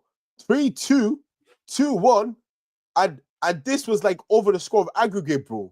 You cannot talk to me, bro. This should be double digits. No offense to these guys, but this should be double digits. Huh? See this game, bro. This is what you call peak football, bro. This is what you call peak. This game is what you call peak football. Shit, I'm gonna go watch the highlights again after this stream is done, because this is actually peak football. But Spurs fans, I'll leave you alone, okay? I'll leave you alone. I don't wanna embarrass you any further. But don't ever think in the eyes of the football fans that you're a big club now because you won the Europa League. Hey, look, bro, Spurs are the gift that keep on giving. So if they're forgotten, they will remember soon enough. Anyways, I'm not stressed, bro. They will remember soon enough. You heard it first. Given. You heard it first. You're putting it out there. Little disclaimer in case they don't remember. But no, bro, you said it all, man. European football, one signing, Mohamed Kudus, new manager. They're just not ready, bro. They're just not ready enough, bro. They don't want it, bro. They don't want it. How do you go from 17th and only signing one player and expect to challenge? But you were desperate. Sense. You were saying we need European football so it can get us the signings that we need. You've only made one signing, bro. If this was United, bro, how are United finishing 14th and they've more signings than you, bro? Yeah. You got the extra money from Champions League, bro. How would they've made more signings than you? Crazy. Hey, but to be honest, if Spurs came calling for me, I'd rather kill myself, bro. No cap. No cap, bro. No cap, bro. I'd rather play in the Cyprus League, bro. We're part-timers, bro. I could never catch me in that dirty stadium, bro. Could never. I could never do such a thing. But anyways, enough of Spurs talk. Spurs are not worth our time taking up this podcast. 7th place, Joyce. Talk to me. Who you got? 7th place. Let me have a look. Who I got 7th.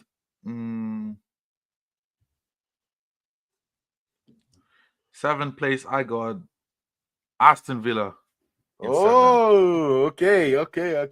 They're playing European football again this season. But it's in Europa now. Yes, but I think they will be trying to go for it. I don't think Emery wants to get knocked out early in the Europa League. But I think he's trying to go for it. Okay. I don't want. Okay. You know his record as well in the Europa League as well. Yeah. He's gonna try to keep that. I think they're trying to go for it. They've lost Asensio, Rashford. I think I don't know how they signed Malen actually. So Malen's is a signing now. So I think they've lost. I don't know actually if Douglas Luiz is still at Juventus or he's leaving. He's leaving. Oh, he's unhappy. Okay, he's leaving. He's leaving. I'm just gonna pull up their transfers. Okay, because they've had a lot of outs and a couple of ins from what I remember. Yeah. So John Duran's gone to Fenerbahce. So yeah, they have no depth basically, not as much depth as they had last season. Yeah. So yeah, but have a look. They've signed the centre back Yassine Özkan for 7 mil. They Mm-hmm. have players coming back. Buendia was in the Bundesliga. Enzo Barachia is coming back from Valencia. Samuel Illing Jr. I forgot they signed him and they put him on loan. Middlesbrough, Congo. Samuel. Well, he's English, but he's of Congo descent. Alex Moreno. He's coming back from Forest into Villa. Coutinho is actually coming back as well. Coutinho. Here's one for you. Here's one for you. Leander Den Donker. What do you know about that name, bro? Crazy. Yeah. He's coming back from RSC Anderlecht.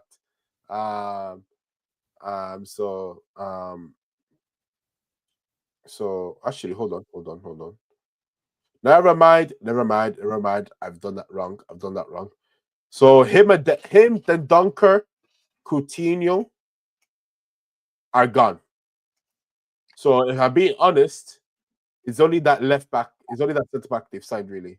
And Buendia is coming back, and Samuel Illing Jr., Alex Moreno, that's coming back in. Wow. Yeah, so they've got a few coming back in, nothing too crazy though. Yeah, but it's still compared to what they've lost, and like I said, like your Rashfords, your Asensios, John Duran, Douglas Luiz as well. I think what the quality they're losing to compared to what they're bringing in, bro, it's a no-brainer. So, hey, but Emery knows how to get the best of his players, bro. And like I said, that Europa League, bro, he's gonna want to keep his record, bro. He does, but Watkins is not 25, bro. Watkins is 30 now, turning 31. One injury, one hamstring, and their season's done, bro. You get me? So one hamstring injury, then who do you replace him with? So these are the conversations to be having, especially if you're trying to go for the Europa League, like I think he will be, bro. You're gonna be playing hench amount of games against the Wi-Fi passwords, like you say, going up to fucking Azerbaijan and all them countries, bro. Like, bro, it ain't easy, bro. It ain't easy. But that's why I have them in 7th. I think just because of Emery, because he's got a good pedigree, he will know how to manage, how to work with what he's got, and just get them in and around those conversations. Okay, so 7th you had Villa, I had Newcastle. Wow. Okay. Talk to me. Now you know what I think is gonna happen. You see this Isak saga. I think this is gonna cause a lot of tension between the club and Isak will play 100%, but I do think there's gonna be a lingering tension that won't allow Newcastle to perform as best as they should. And I also do think, look at the window, look how many targets they've been rejected by, they've been stolen. They've had 5 or 6, 7 now taken from their hands. I do think mentally this could play on them, not physically, but mentally. Because obviously Eddie Howe wanted, because they're in Champions League, bro. They're in Champions League. But obviously, congrats to them. but I just don't think like they were going for players, and each and every single one has been taken off them. The only one they've managed to secure is Aaron Ramsdale. That's the only signing they've managed to secure.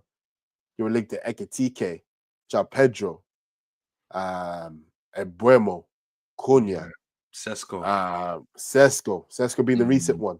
Even Sesko even said, "Yeah, bro, yeah, safe, bro. I don't want to come to the club, bro." But yeah, Newcastle for me 7th. Wow. Yeah. Even if Isak stays. I think it's gonna. I like this saga won't be over it. There'll be no more news about it because they'll do what to keep out of the public media. But behind the scenes, we don't know what's going behind the scenes. So okay, that's just my take on it, really. Fair. Okay. I makes sense. Valid reason. But anyways, on to sixth place. 6th. Go on. I've gone for this team. 6th place. This team right here. I've gone for Man U. I've gone for Man United 6th place. Yeah. I had the same thing. No, honestly, bro. I was happy that we done this the Premier League Summer Series thing. And just because we're playing against fellow Premier League teams, we're playing at that intensity, so we're getting a feel already before the season starts, rather than playing against, I don't know, Asia All Stars and you're not gaining anything, so yeah, it was good experience. It was good to see like where we are at the moment, and I was obviously there's positives and negatives. I'm not happy with how we look like going into our first game like against Arsenal. But no, I think we finished 6th just because it's just the one game a week season for us. We're gonna have time to rest. Having guys like Embuemo and Cunha, I think big signings. If we can double it up with I don't know, maybe a new keeper or someone in midfield, I think definitely guaranteed top 6. Sesko coming in, I don't know how big of an impact I'll play. I mean, I was talking to you earlier already. He's the type of striker who feeds off service, and we're not that kind of team that feeds service to our strikers. So I don't know how well he would do. But even him coming in, his presence alone is a motivator, is a boost to the club, to the team. So the one game a week, I think should be a big reason why we finished 6th. Ahmad and Embuemo, that pairing on the right hand side, I'm very interested to see how that plays out. And then Cunha as well, Cunha and Dorgu. I'm interested because I think those two, both Cunha and Embuemo, are typical Amorim kind of inside forwards. So we didn't have that last season where we're trying to do the Garnacho thing, trying to do the Mason Mount thing, even shoving Bruno in there, which none of it was working. So now he's got his inside forwards. But sorry if I may interrupt you there, but you know why I think I wanted to put them higher, but I think 6 was a reasonable spot, and I give you my reasons for that. You have no European football, blessing in disguise. It's all domestic. There's actually no excuse for United not to be in that top 6. There's actually no excuse. There's no European competition. You have your domestic leagues, and then even then, I feel like your squad should be able to rotate properly around those 3 competitions. For me, I don't think Amorim necessarily has to win anything. It'd be good if he can, but he needs to have a lot more better season than what he did last year. And there could be none of this, or we're gonna suffer. No. You don't have European football. There is no suffering, bro. You're either able to get the best of these players, or you're not. That's the end all be all, bro. That's what's gonna come down to. Are you able to get the best out of these players, or you're just someone who likes, you just have a way of words? Because I get you're trying to be truthful in that, but if you can't get results, bro, you might be finding yourself in a job center. But that's my take on it, really. I know, bro. I don't think anyone realistically can sit down and say that we should be finishing above 6th place with what we have. I do not think so. I mean, I think it'd be stupid to think so, or to try to be that hopeful. So no, but I think staying within the top 6, Yeah. No, so 6th I think is I would very expect much you to go realistic. higher. Yeah, 100%. See, because I don't know. I think the top 5. I think the top 5 is set in stone. I think it's very hard to break that top 5. That top 5 egg. So that's why I'm happy with 6th. But I also I don't just want 6th as a standalone position. I want us to do well overall, to do well in the domestic competitions, to get up to, I don't know, the semifinals or the finals, the FA Cup and Carabao Cup. I don't just want us to get 6th and get knocked out in the 3rd round. And nah, bro, fuck that, bro. Do you know what I mean? So I get that. 6th has to balance with the other competitions, not just the Premier League itself. And for me to sit down and say that, look, we've had a decent season. But I hear that. But yeah, so since we've got Man United 6th, who are you going in 5th? I have Villa 5th. Wow. Okay. Yeah, Villa 5th. Damn, bro. Yeah, you probably have I'm presuming you have Newcastle 5th then. Because you had Newcastle, you had Villa 7th. I had Newcastle 7th. So I presume you have Villa 5th, Newcastle 5th. The reason why I've gone Villa over Newcastle, I think just because I think with the Newcastle type of thing, like I said, it's got to be a more mental, it's going to be psychological warfare, because you got to think now, what more can they do as a club?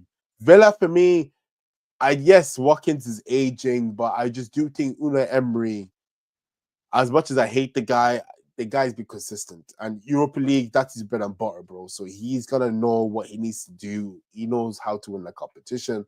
Villa, I could see them having a good finish. I think they'd be very underrated in some terms of sort. But I will put them over Newcastle at the moment. I would generally put them over Newcastle at the moment. Well, you just looked at their transfer market, and that's not played in your head, no?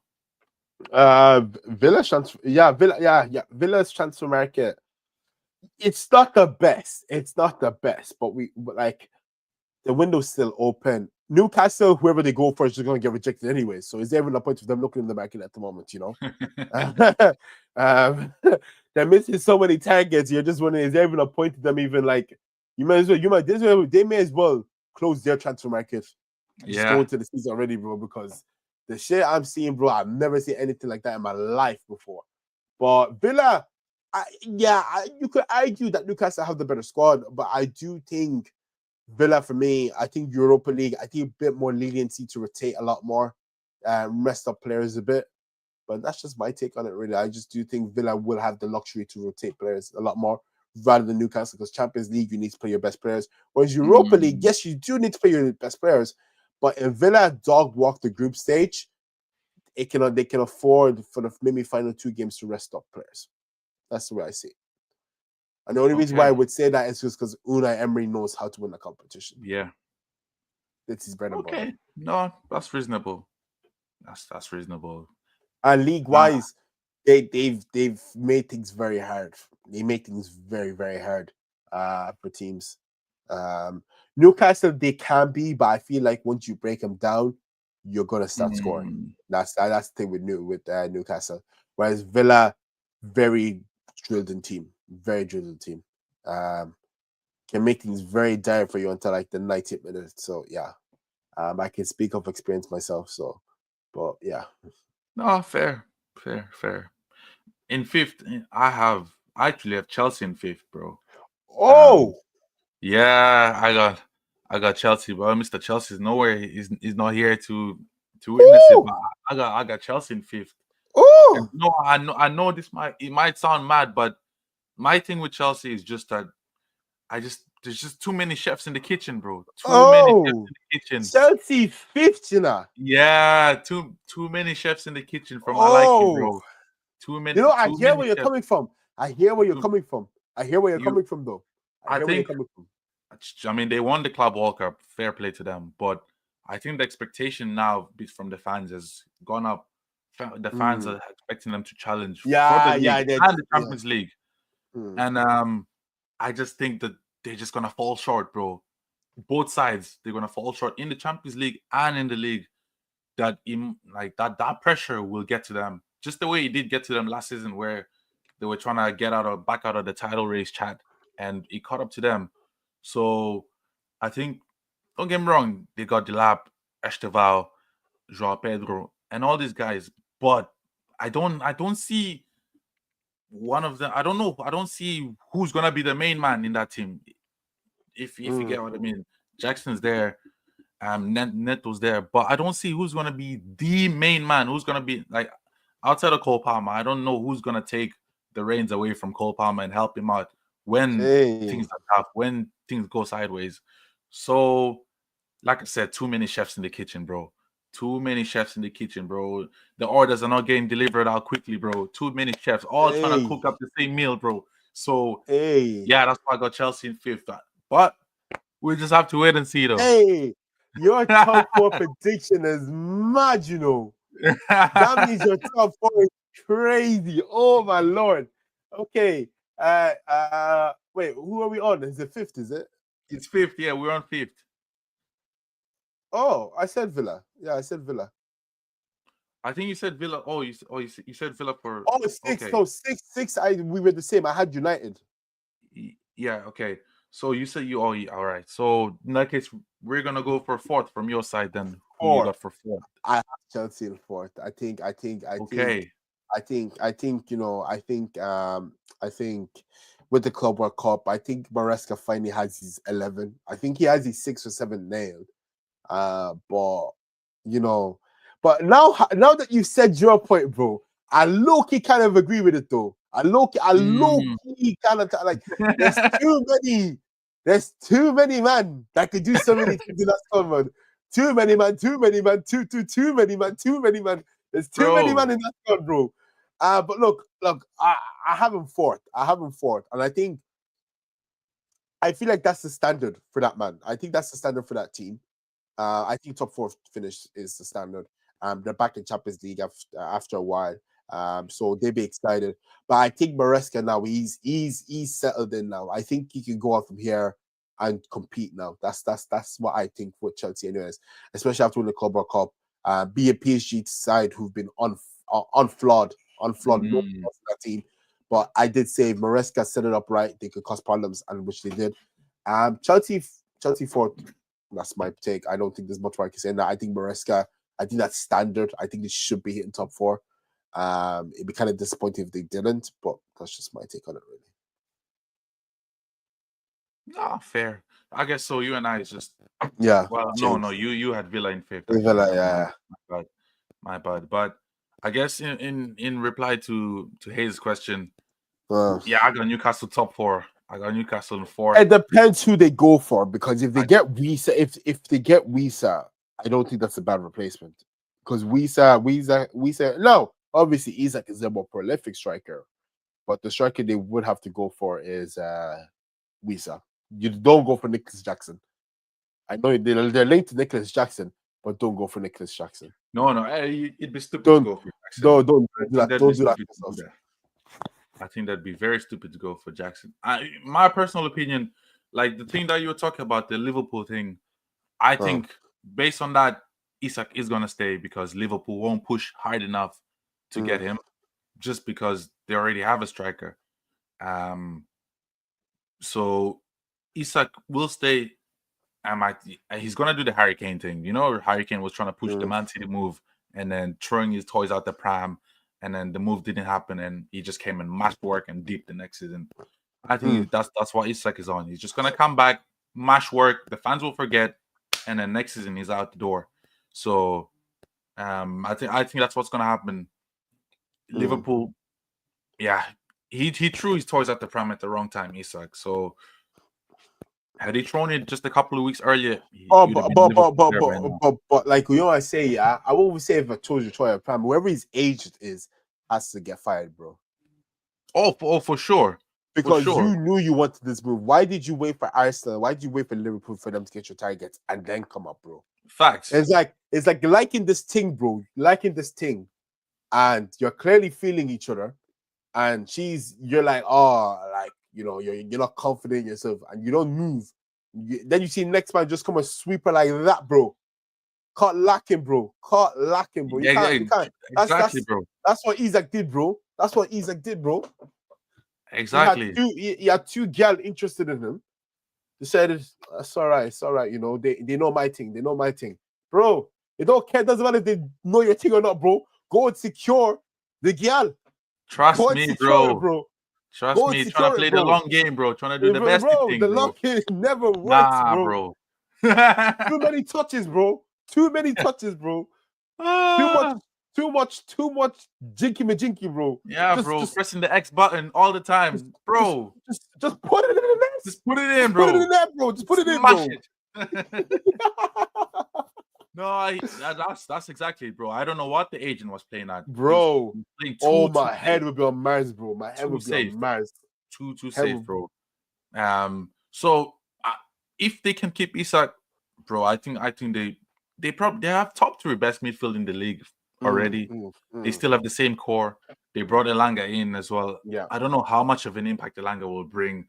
Hey, but I'm dumb to see this Swedish 2-man step though. I won't lie. I'm kind of exactly. Oh yeah, true. I didn't even think about that side of things. Yeah, but no, bro. Isak will come back, mash work, and then deep the next season. That's how I see it. I think it is. If he can maintain the same levels, he'll be done next season. I don't think the fans will be mad at them not going. If he gives you one more season, of good performances and he decides to cut, then yeah. Bro, if my man scores a last minute winner, bro, at Sunderland, bro, the fans have forgotten everything, bro. Right? That easy, bro. So yeah, I'm not stressing too much about the Isak thing. I can't lie. Okay, bro. Yeah, I think he stays and he goes on and mash work again and then leaves the next season. All right, third. Will I go or should I? Because mine's gonna surprise you. Mine's gonna surprise you. I think mine will surprise you as well. Yeah. Third, I will go. I'm going for Liverpool in third. Okay. I'm going for. I mentioned it to you earlier already, bro. Yeah. They lost Diaz. They're losing Nunes. They're losing Chiesa, and Harvey Elliott might be out the door. And it's like, obviously Jota as well. And there's no replacement at all. Isak probably is gonna stay.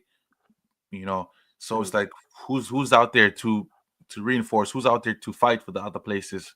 I know you mentioned the Trey guy and Rio as well, but they probably like if you're trying to challenge. I mean, they're too young. It's not their season yet. So I think because of that reason and the center back thing as well, bro. Van Dijk, one little niggle and man are looking sideways, bro. So Liverpool are playing with fire, bro. They're really playing with fire. They're trying to rinse out that squad, that 11. They're trying to rinse it out as much as possible.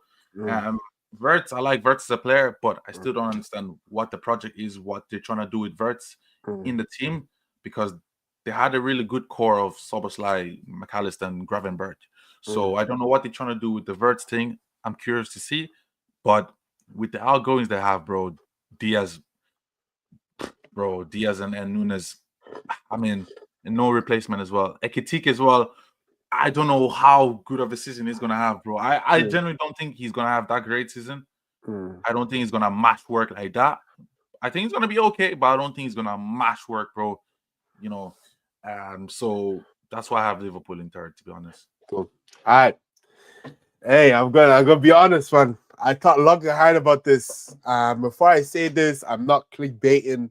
I'm not looking for views. This is just being my honest opinion. Those who know me really, really well, I speak very well when it comes to these type of things. I always have a logical explanation. But the team I have to finish third is my very own Arsenal. I think I've thought about it long enough, and I've watched the activity. I've watched everything. The reason, and to be honest, I wanted to put Liverpool third, but you see, the problem is with teams like Liverpool and City, they know how to get things done. They know how to win. They don't sit back when the going gets tough. I don't think we're going to win the league this year. I don't think we're going to win the Champions League. this is not me fishing for clicks. It's not me clicking for views. I'm being very transparent with you. I don't think he's going to win the Premier League this season. Even our transfer business, it's been okay. We've sorted without a bit of the depth, but you know what we have to guess. I'm seeing reports that I still don't want to sell Martinelli. They're more open to sell Trossard. I sell both, to be honest. I'm being honest with you. Martinelli has not been the same since 22-23 season. But Arteta for me was I've loved the guy, and I've always said I'll forever rate the guy whatever he's done. But he's under huge pressure. And I know Gyökeres, I'm expecting him to bang, but I don't necessarily think that's gonna be enough to overcompensate. And I tell you why. Spurs preseason game, it was the same shit we seen last season. Very, very reliant on the right hand side, nothing going on. Everything is crossing, hope and pray. It's like the players. I don't think it's players' fault. I think it's just the way Arteta's coached this team. There was one point in the Spurs game, I think. It was on the edge of the box. Saka had the ball, and there was no one in the midfield to support him. Everyone was in the box waiting for a cross. The cross never happened because Spurs dealt with Saka, but there was no one in the midfield for him to give it back to. It's almost as they said, yeah, we know Saka's going to beat him. Put him inside the box. We'll get the goal here. No. And I think what Arteta, is with Gyökeres, he's a player that tries off. Transition is probably, I'd say, he's best suited to. But I also do think he can play. He can link up. I think it's very good link up. But I don't think the striker signing Madueke is going to be enough to win us the league. I'm being very honest with you. As much as I would like to say, yeah, Arsenal finished first. Yeah, we're gonna win the PL this year. I don't think it's gonna happen. And if it does, fair play. But like I said to you, this is me being very, very honest. I am not doing this for clicks and views. These are my honest opinions. If you see me on the street, I will still tell you the same thing, bro. I do not think Arsenal are going to come second nor first. I actually think we're going to jump to the third. And I think what's going to actually happen is Arteta just have to pack his bags and go, because the transfer business, while it's good, while the depth has been covered, the superstar signings haven't happened. We've got Gyökeres, superstar, 100%. Madueke, 50 M's. I like backup wingers. You're not supposed to pay them more than 30 minutes, 20 minutes at backup wingers if that's what your attention was really for. Left wing, it's looking like stale over there, bro. It's stale. Sell both of them. Get them out of club, lads. I'm sorry. Get them both. Martinelli, if Luis Diaz at 29 could go for 75 mil, Martinelli can go for 100. And he's not even worth 100 mil. But if that's the way the market is looking right now, 70 mil minimum for Martinelli. Trossard, cheeky 30, 40 mil. Let him out the door. But if that's the way the market is looking for right now, easily, that will fund Eze and maybe Liao. Showing a couple extra quid there from another sale, that will fund Eze and Liao, bro. And Martin Odegaard, I'm going to make a separate video, but I don't think there's a lot of pressure on him this season. He needs to step up, because I know he got injured last season, but what he did was unacceptable. Completely unacceptable. And as much as I hate Bruno, as much as I wouldn't say hate Bruno, hate is strong. As much as I'm not a big fan of Bruno, the one thing I've always said with Bruno is he doesn't hide away from games. He can be stupid at times with his decisions, but he never hides from a game. If there's an opportunity to take the game by scruff of the neck, lead his team to 3 points or to a final, get the through over the line, he does that. The only thing I will always say is his attitude towards his teammates and when decisions go his way. But other than that, in terms of his playmaking ability or how to break games, take the game by the scruff of the neck, he's one of the best at doing that. And you can't fault him for that. But unfortunately, I do think, unless something crazy happens, unless I'm proven wrong, I have Arsenal Football Club sitting in third. That's my take on it. Wow. Big statement, bro. Big fucking statement. But you know what? It's smart though. You're playing it safe. You're playing it safe. I wanna no. Do you know what? I had them first. I can show you right now. I had them first. But I had to logically think about it. Yeah. Yes, Liverpool are trying to do the Galactico thing. But really, honest, like,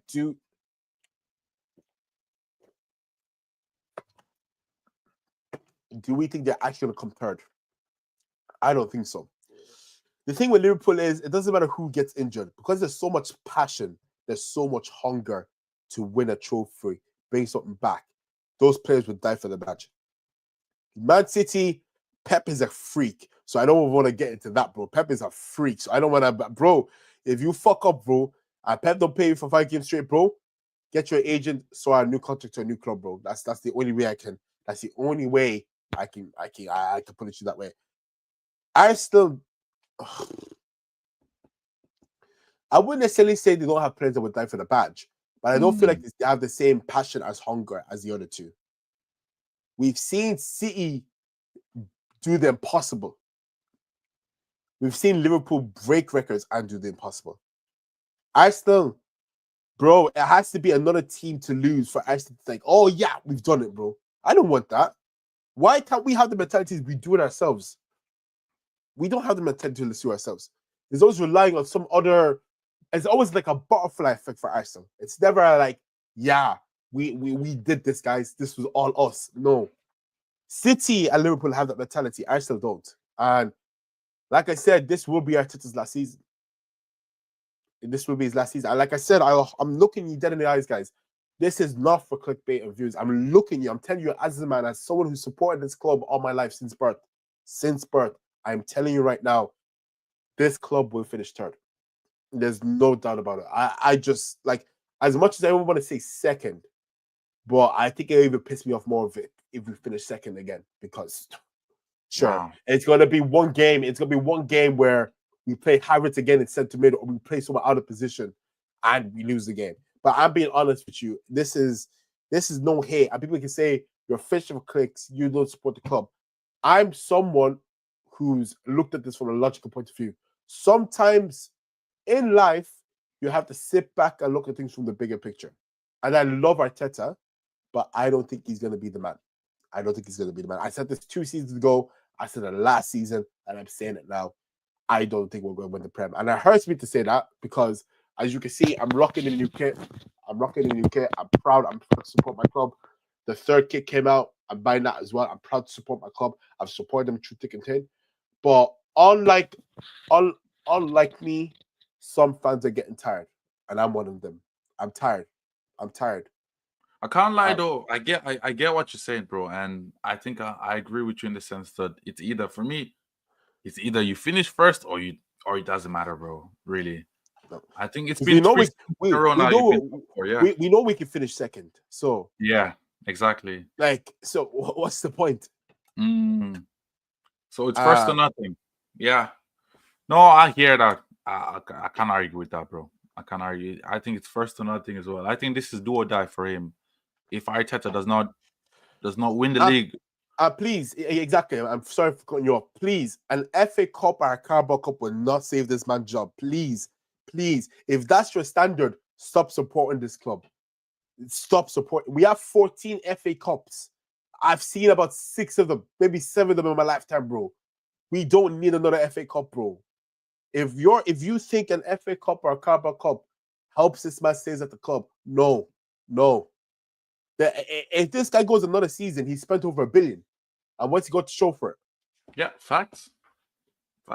We can laugh at United, bro, but next season we'll join them for $1 billion. And even then, with that $1 billion spent, United have won an FA Cup, they've won the Carabao Cup, you know, and they're supposed to be the laughing stock of the league. So, hey, all I'm saying, Arsenal fans, don't let anyone lower your expectations, bro. This man, he's got the backing. He's been backed twice now. So, as Joyce said, it's do or die. Don't let anyone gaslight you into thinking, bro, an FA Cup will be fine. Carabao Cup will be fine. You're still a trophy. You've actually won something with the squad. No, it's not okay. So don't let anyone gaslight you to thinking an FA Cup or Carabao Cup will suffice. I'll leave you all with that.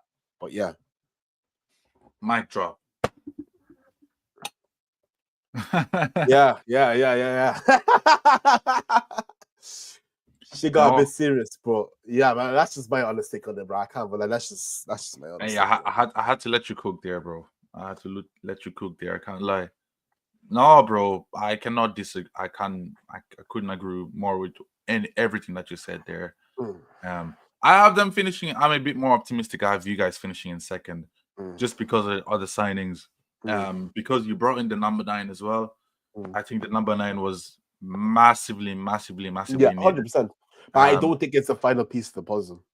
Definitely not the final piece, No. but not just because you got the number 9, but the profile of the number 9 you got. I think it's the perfect number 9 to level up Odegaard's game. I think I've said this before, but Gyökeres and Odegaard, obviously they got that Scandinavian connection already, but like Odegaard is good at playing, coming in deep, like holding up the ball. He's able to run in behind. He loves running in behind. He's got the pace, the strength, the power. He's good at heading the ball. He's good in the air. So that connection, Odegaard is that type of player who needs to feed off someone. He's not had that in years. He's not been able to feed off anyone, feed off a striker at Arsenal in years. So to finally have that, I think, I think you got the right profile. So that's definitely giving you an extra. Gyökeres is bringing an extra, I don't know, 15, 20 points to the season. I think Eze eventually lands. Palace are gonna make hard work of it. Don't get me wrong. Yeah. But I think eventually he lands. But is he a left winger? Is he a left winger? No, he's not a left winger. I see him as competition for Odegaard. Nah, I don't know. No. He's a center attacker mid. He plays better centrally. He plays which better is where centrally. Which is where Odegaard's position is. Odegaard takes up the most central position on the pitch, attacker wise. Yes, I know we line up in a 4-3-3 with the 2 centimeters in DM, but if you watch us play, Odegaard is the furthest advance forward with Rice just kind of alongside him. But if you really want what would really change my mind, we get Eze and a left winger. That would change my mind. Show me this club is serious. Show me this club is serious. You want the PL. I'm telling you right now, you want the PL. Eze and a left wing. I'm talking. Eze ain't gonna cut it, bro. And I love Eze. I still want to come. Do not get me wrong. But a left wing, Eze alone is gonna cut it. I hear it. Get Martinelli sold. Get Trossard sold. Get in Eze and get in a prolific left winger. Not someone who's 21, bro. I need someone here that's gonna come in and match work now, bro. I need someone who's hungry. I need someone who's playing like he got bills to play. I need someone who's playing like his family's held hostage, bro. You need to play the football to free him up, bro. None of this. Oh yeah, bro. He's got potential. We'll sign him now, but in 5 years' time, he'll become good, bro. No, I need someone who's gonna match work now. Now, I don't believe. I hear it though, but the thing is that, and Ez is gonna being on the left is just the starting position. It's almost just like the Palmer thing with Chelsea. Yeah, but he's not on the right. He's not gonna be playing on the right game in game or like every minute of the game. He's gonna be drifting in towards the middle and cooking from there. It's the same thing with Eze. Like just being on the left is just a formation thing, just starting off. But when the game goes on, he's drifting in centrally, cooking from deep, and so people don't get me wrong when I'm saying that he's like he's gonna be on the left. I'm not saying he's gonna be on. I hear what you're saying. It's just man on the line. It's just there for this formation sheet. Yeah, exactly. But when you actually get in game, I hear what you're saying. That's exactly. And just to make it clear, Martinelli and Trossard are staying. Forget about them leaving. Don't even try and stress it. They're staying. So don't even try and hope. But that's exactly why I said we're gonna come third. Because they're not. I'll put it to you this way. I hear what you're saying, but anyone could look at these two and say they shouldn't be. They shouldn't. No. Here. I'm gonna tell you. There's a difference between knowing how to use the touchline and running down with your head down and not looking up where you're going to do, bro. Yeah, it's about hugging the touchline, bro. Because Saka knows when to hug the touchline and know when to drift in, bro. Martinelli and Trossard don't know the difference between that. So that's not even a that thing, bro. They're just shit wingers, bro. And as much as Trossard has clutch, bro, he has an attitude. He wants to play, and every opportunity he's been given to play, he plays like shit. Off the best, Trossard is a whole different player, bro. because he's trying to prove a point. He's got his start. He got his start to the season, and he showed fuck all for it. Martinelli, on the other hand, bro, Alexa played Drake. Nothing was ever the same because that's Martinelli since 22, bro. Nothing was ever the same, bro. Saka hugs the touchline, but he also cuts in. So it's remember as well. There's Madueke as well, who's got something to prove. Yeah, 100%. So like I could, Maddest thing is, bro. I could even see Madueke being the left wing, bro. That's the Maddest thing. Yeah, but that's how it seems as of now. That he's looking the favorite to be the left wing, even though I don't think I think he should have been backup for Saka. But 100%. Look, that's a conversation for another day. He looks to be the starting left wing. I don't know how that's gonna work, but he's got something to prove as well. I've never seen him play off the left, but I'm assuming he's gonna be that kind of a directing run down the line, whip the ball in. He gives me that kind of vibe if he's playing off the left. You know, he's not gonna be cutting into his right foot. Do you get me? So that's something different. But yeah, he's got something to prove. So in defense, you guys are perfect. No conversations. In midfield, no conversations, no argument. So that's why I'm so big on the Eze thing, bro. What did I want to say? Rodrigo, I mean, Alonso's been making it clear that he does not want Rodrigo. He doesn't have Rodrigo in his plans. So I don't know why Arsenal have not just thrown the bank at him. Rodrigo. I came out today that he wants to stay. He's happy He's happy being a backup for Vinny, which I think is crazy work, bro. Which is crazy, bro. Because it was crazy, bro. Crazy. It's crazy because I saw that they were willing to let him go to Sociedad, bro. And I was like, what? Rodrigo to Sociedad, bro. So see the problem is, bro. Playing for Madrid is facade, bro. Yeah. You're telling me you're happy to be a next man's backup dancer for what, bro? Crazy. For what, bro? But you mentioned that there's conversations about Leao now, so that's an interesting angle as well. Yeah. If Leao comes, bro, Leao is bringing an extra couple of points, which he probably won't join. But I think the Eze one is the most realistic. Had Gyökeres not joined, bro, by the time of this stream, I think I would have been looking at third place for sure. But since Gyökeres is there, bro, and possibly Eze, man. He's actually playing in 40 minutes. So I actually want to kind of hopefully wrap the stream up so I can watch my number 9 play. So but yeah, look, I still third. There's not much I can say about it really. But yeah. But in first place, we both have the same team anyways. First place, is it? Yeah, first place. Because I have Man City in first place. Yeah, Man City. I think it's very obvious.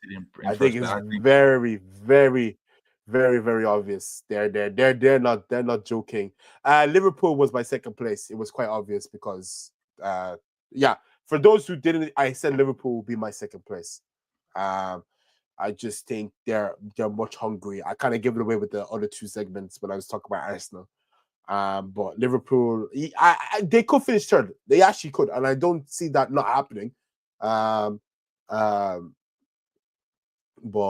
Liverpool at second place for me. I just think even if it comes to nitty-gritty, they desire it more than a lot of other teams. That's what I would say. Man City, bro. Hey, the way the City rebuild is going is crazy, bro. And I want to talk about some couple of players because I have them for some nominations here. But bro, I'm telling you, bro, City. People can say whatever, but bro, there's some ballers in that team, bro. There's some ballers in that team, bro. And you're having some players who got injured start of the season and only come back now, bro. So yeah, but hey, look, that's our predictions. Drop yours in the comments. But yeah, that's the predictions.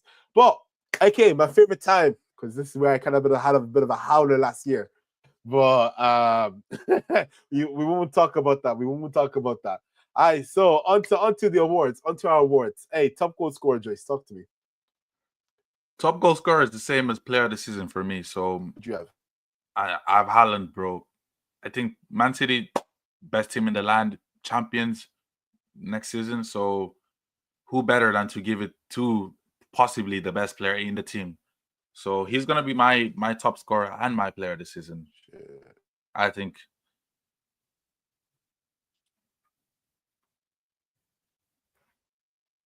I think Larry might have lagged there. Okay, he might be on the air payroll as well. I don't know what's going on. But anyways, yeah, guys. Sorry, Haaland I couldn't hear you there. Sorry, my Wi-Fi. You said Haaland, is it? Yeah, I said Haaland's my top scorer and player this season. I think I think it's self-explanatory. Yeah, Haaland. Haaland. Yeah, Haaland. Yeah, I said Haaland as well. Haaland. Yeah, Haaland. Yeah. Hey. I actually know the CEO. Bro. So he watches our thing, bro. So he said, yeah, make sure he's fixed back up there real quickly, bro. I didn't have to leave. I didn't have to leave to join back again and then to freeze again, bro. So could never be me though. Could never be me, bro. As you can see, fix my thing real quick, bro. Real quick. Anyways.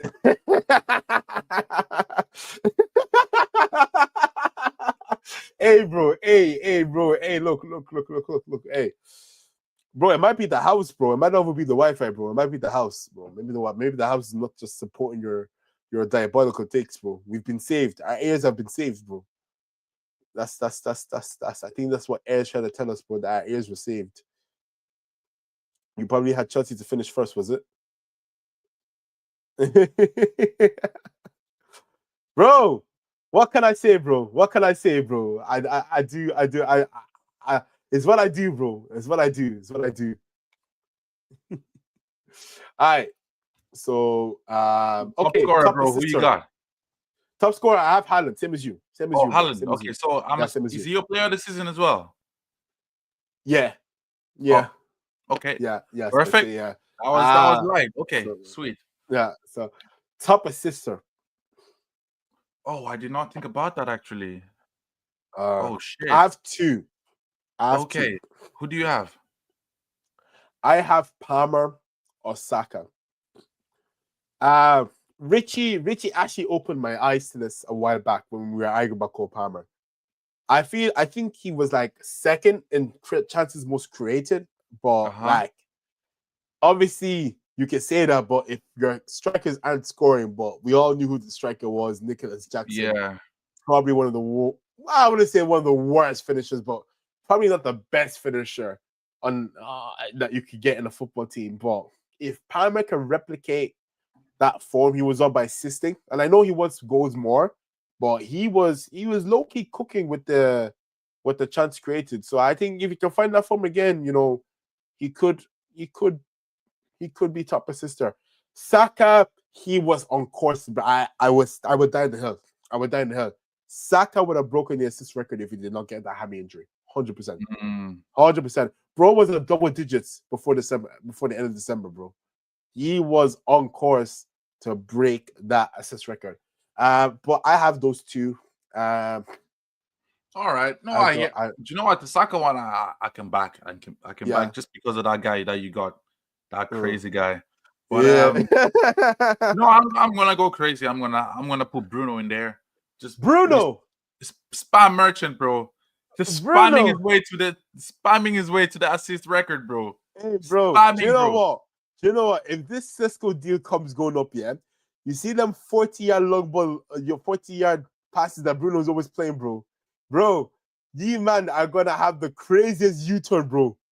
Hey, but deeper, we've got Cunha and Mbeumo, who are both like dogs, bro. Just like Mbeumo, 20 goals last season. Just give him the ball.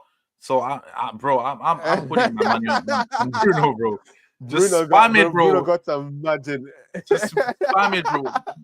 Bro, mom's life, bro. Bruno, I don't know how Bruno does it every season, bro. He looks shit game in, game out. And then you look at his stats at the end of the season and you're like, what? Yeah. Where did they get this, bro? I think this is the way you'll get GA no matter what, bro. That's it, exactly. Yeah. You get GA no matter. All right. Richie gets it, bro. Who's your flop of the year? Who do you think a signing that you think, it's just not gonna bang? Hey, Hey, aye, yeah. See, first game at Old Trafford, bro. First game at Old Trafford, bro. Don't come outside, bro. Don't come outside, bro. Don't come outside, bro. Don't come outside, bro. Do you know what? Maybe flop is harsh to say, but I don't think Yeah, he's I'm gonna telling you, have. like this player, this player is not gonna cook like this. I Like don't a think he's waste gonna. of. I don't think he's gonna have as great of a season as you man are expecting. I don't think he's gonna mash Hey, work like hey, that. but you, hey, don't lump me with those, man. I'm different from those, man. Whatever you're seeing on the internet, that's not me. That's not the reputation of the club I represent, bro. I've I been hear it, lot, bro. I hear but it. But that's then, bro, listen. them man Hey, are talking about them man are talking about 25, options. 30 goals this season. So Hey, I ain't seen that. I think he's getting 20. All right. I think he's getting 20. I think he's getting 20. I think he should get 20. Anything less than 20, I think, you're If giving he him the gets rock, bro. 15 to 20, bro. 15 to 20, bro. If he does Yeah. that, bro. 15 to No, 20. just in the 15. Prem, not all comps. Just in the Prem. No, not all comes in the league. Just league. 15 to 20. So, Oh, but shit. Okay. if I'm another Okay. special mention, probably I'm gonna go for Ekitik as well, bro. I don't see how it's gonna work. I don't know how it's gonna work. He's a good Who you player, going good for? individual. Ekitike, bro. Yeesh. My cousin was Yeah, also saying this as well. You man are not Ekitike. rating his team. I'm not rating his thing, bro, at Liverpool, anyways, bro. Yeah. I can't lie, bro. But let me hear you. Let me hear your side, bro. Maybe Bro, you might change my mind. my one is a bit bold, bro. My one's a bit bold. Yeah. I love the guy. But I just don't think his technique is gonna bang, bro. I think for words.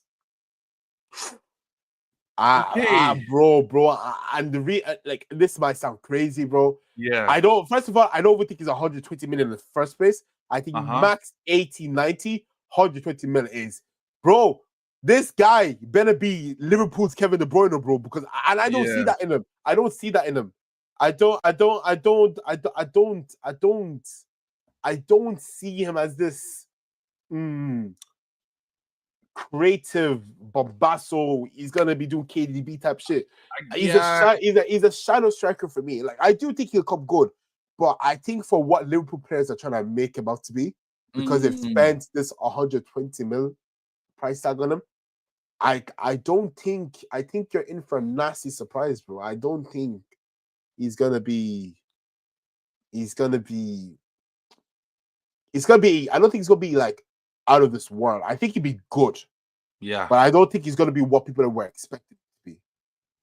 That's not me saying he's going to be a shit player, but I just don't think, like, and I think, you know what? And I think that doesn't even come down to the player. It might even come down to the whole system as a team.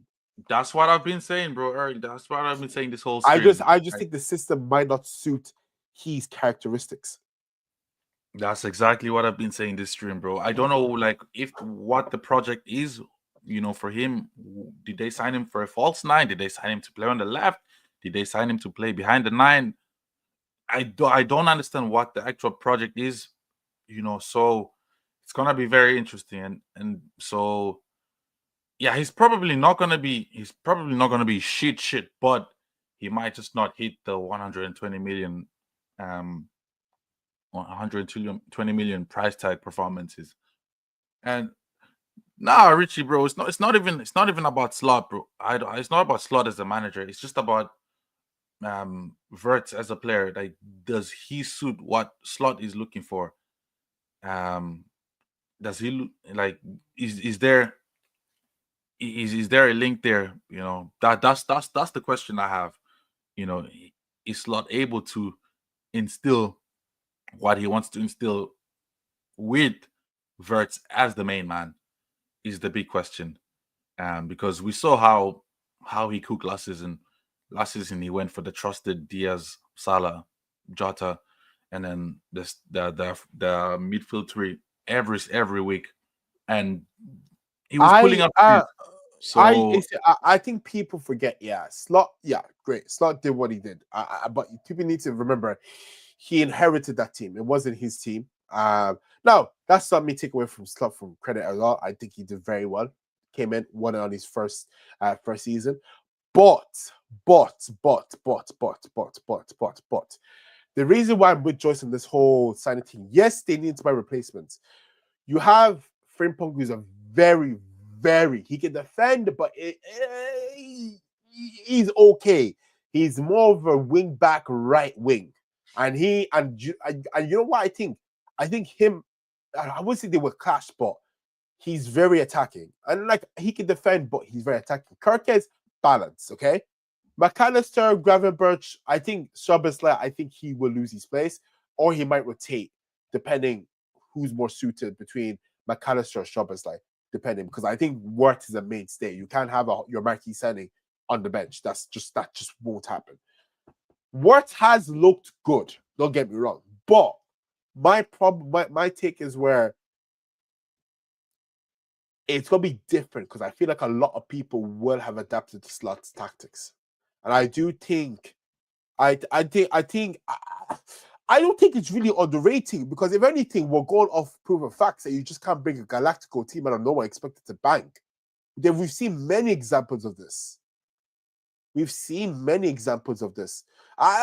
hear that, but how many times did we say that as well for other teams, bro? How many times we just looked at a team with, I would say 4 or 5 star players said, yeah, that's it, they're winning it all, and it turns out to be the worst, well, not really the worst thing, just an absolute utter failure. And I don't think that will happen to Liverpool, but I just do think, we should be a bit optimistic. I don't think it hurts to be a bit optimistic about Liverpool's season, because you also need to think their squad is very thin now.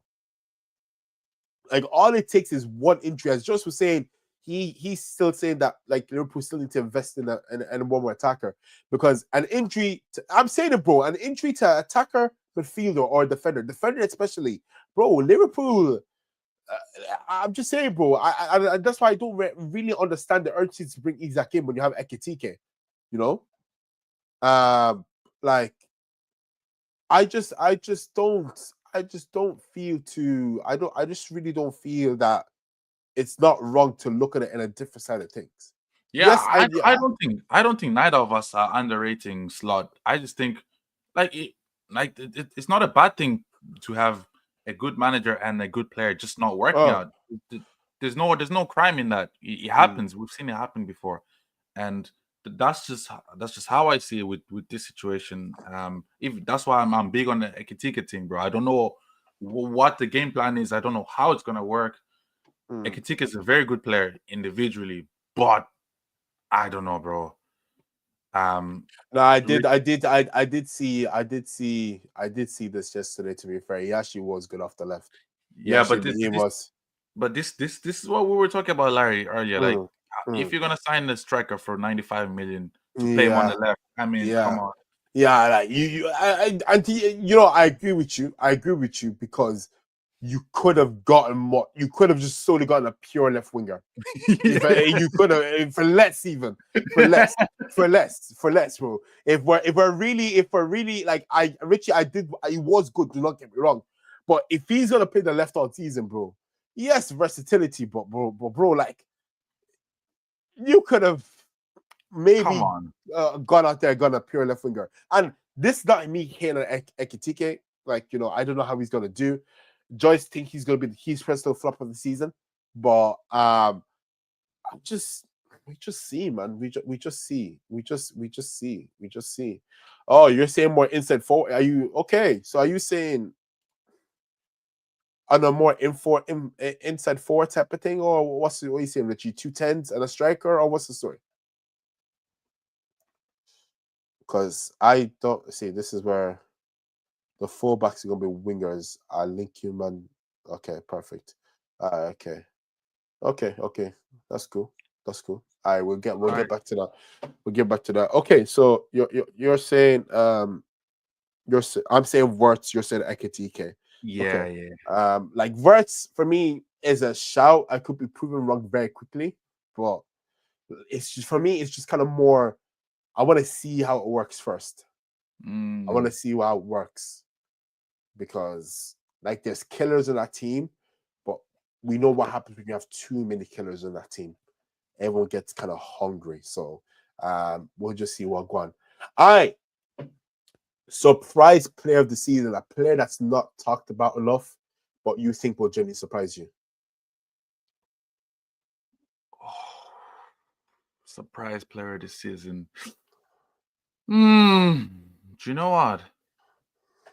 I am going to go for. I don't know if this is a surprise, but Reinders, bro. I mean, Reinders is I a had the same baller, thing. bro. I had the same. No, hey, bro. Reinders is a fucking baller, bro. I'm telling you, bro. Tijani Reinders, remember the fucking name, bro. Yeah, bro. Ye man, dude, bro. I'm telling you right now, yeah.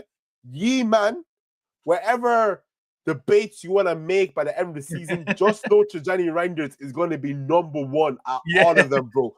Just know 8, he's going to be there. 6, he's going to be there. 10, if you want, he's going to, like, trust bro, me. No, I'm not even trying to glaze. Yeah. I was talking real talk, yeah. I was talking to my boy the other day. Bro, I was like telling him, it's like, we're going to shoot a video tomorrow. Like, you should tap in, watch our current predictions, yeah. And I don't know how you man feel about McAllister. I don't know how you man feel about McAllister for Liverpool, yeah. But I told him, I was like, have you watched Rangers? And he's like, yeah, he's all right. And I goes, all right, bro, all right, bro. I mean, like, you haven't watched him? It's like, yeah, bro, like, he's good, like he's nothing crazy. I'm like, bro, I was like, I'm gonna test his bond on the chair, bro. Yeah. McAllister to Johnny Rangers, would you rather have in the team? He was like, McAllister. I was like, oh, yeah, but bro, that's the Premier League vibes. The game is gone. The game is gone, bro. The Premier game is League gone, vibes, bro. purely. Because then he was like, why? I was like, why? Well, Tijani Rangers is a 10. I'm like, yeah, he's an 8, bro, but he can play in the 10. He's primarily an 8. He's that good, yeah. Bro, he's that good, bro. He's that good. He can play in that zone as well. And he can play DM if he really wanted to. Yeah. I was like, bro, McAllister gets washed by him, bro. And like, bro, McAllister is easily our best midfielder. I'm like, I would say Gravenberch, but okay, but like, whatever you want to say, bro. Yeah. But bro, I told them Rangers is better than McAllister, bro. And it was fun trying to tell me, trying to convince me it was not, bro. I'm like, bro, just leave it at that, bro. Don't mind him. It's the Premier League vibes. You see for yourself, bro. You see it for yourself. Yeah, Tijani Rangers, guys. If you don't know the name, get to know. Yeah. Esteval. You see, Steven. Oh, yeah, he translated it. But you see my problem with Esteval. I like him. But where is he gonna play? Where is he gonna get his because does Pedro Neto get dropped? And you need to remember these men signed by no Gittins as well. So how is this like winger situation gonna work? Because there's Palmer as well. But I think Palmer will be more centrally now. Palmer is more in the middle now. So right wing we know is actually they must so much Waker, so that actually frees up the winger space. But I don't know. I have to talk to Richie about that because they've got bare wingers, bro. Bare wingers. And bro, everyone's trying to cook on the same stove, bro. Bro, don't make sense. It don't make sense, bro. The order's coming out late, bro. Everyone's trying to cook the same food on the same stove. Make it make sense. It don't work, bro. But anyways, who am I to speak? Let's just wait and see, bro. Let's wait and see. The food is coming out late. Let's wait and see, bro. Yeah, your order has been cancelled. Your restaurant does not have the facilities to keep going, bro. Hey, big up, what's his name? Your KFC guy, Abil, whatever your name is, bro. Hey. For those who know, if you know, you know. Bro. If you know, you know. Hey, I have still yet to find that. But hey, I'm telling you, bro. One of these days, bro, gonna catch my man on the street, bro. I just know till this day he was yamming on it, bro. He just said, yeah, bro. He must have seen it. Jeez, so much rub. Yeah, bro. Bless, man. Safe you, man. Don't worry, bro.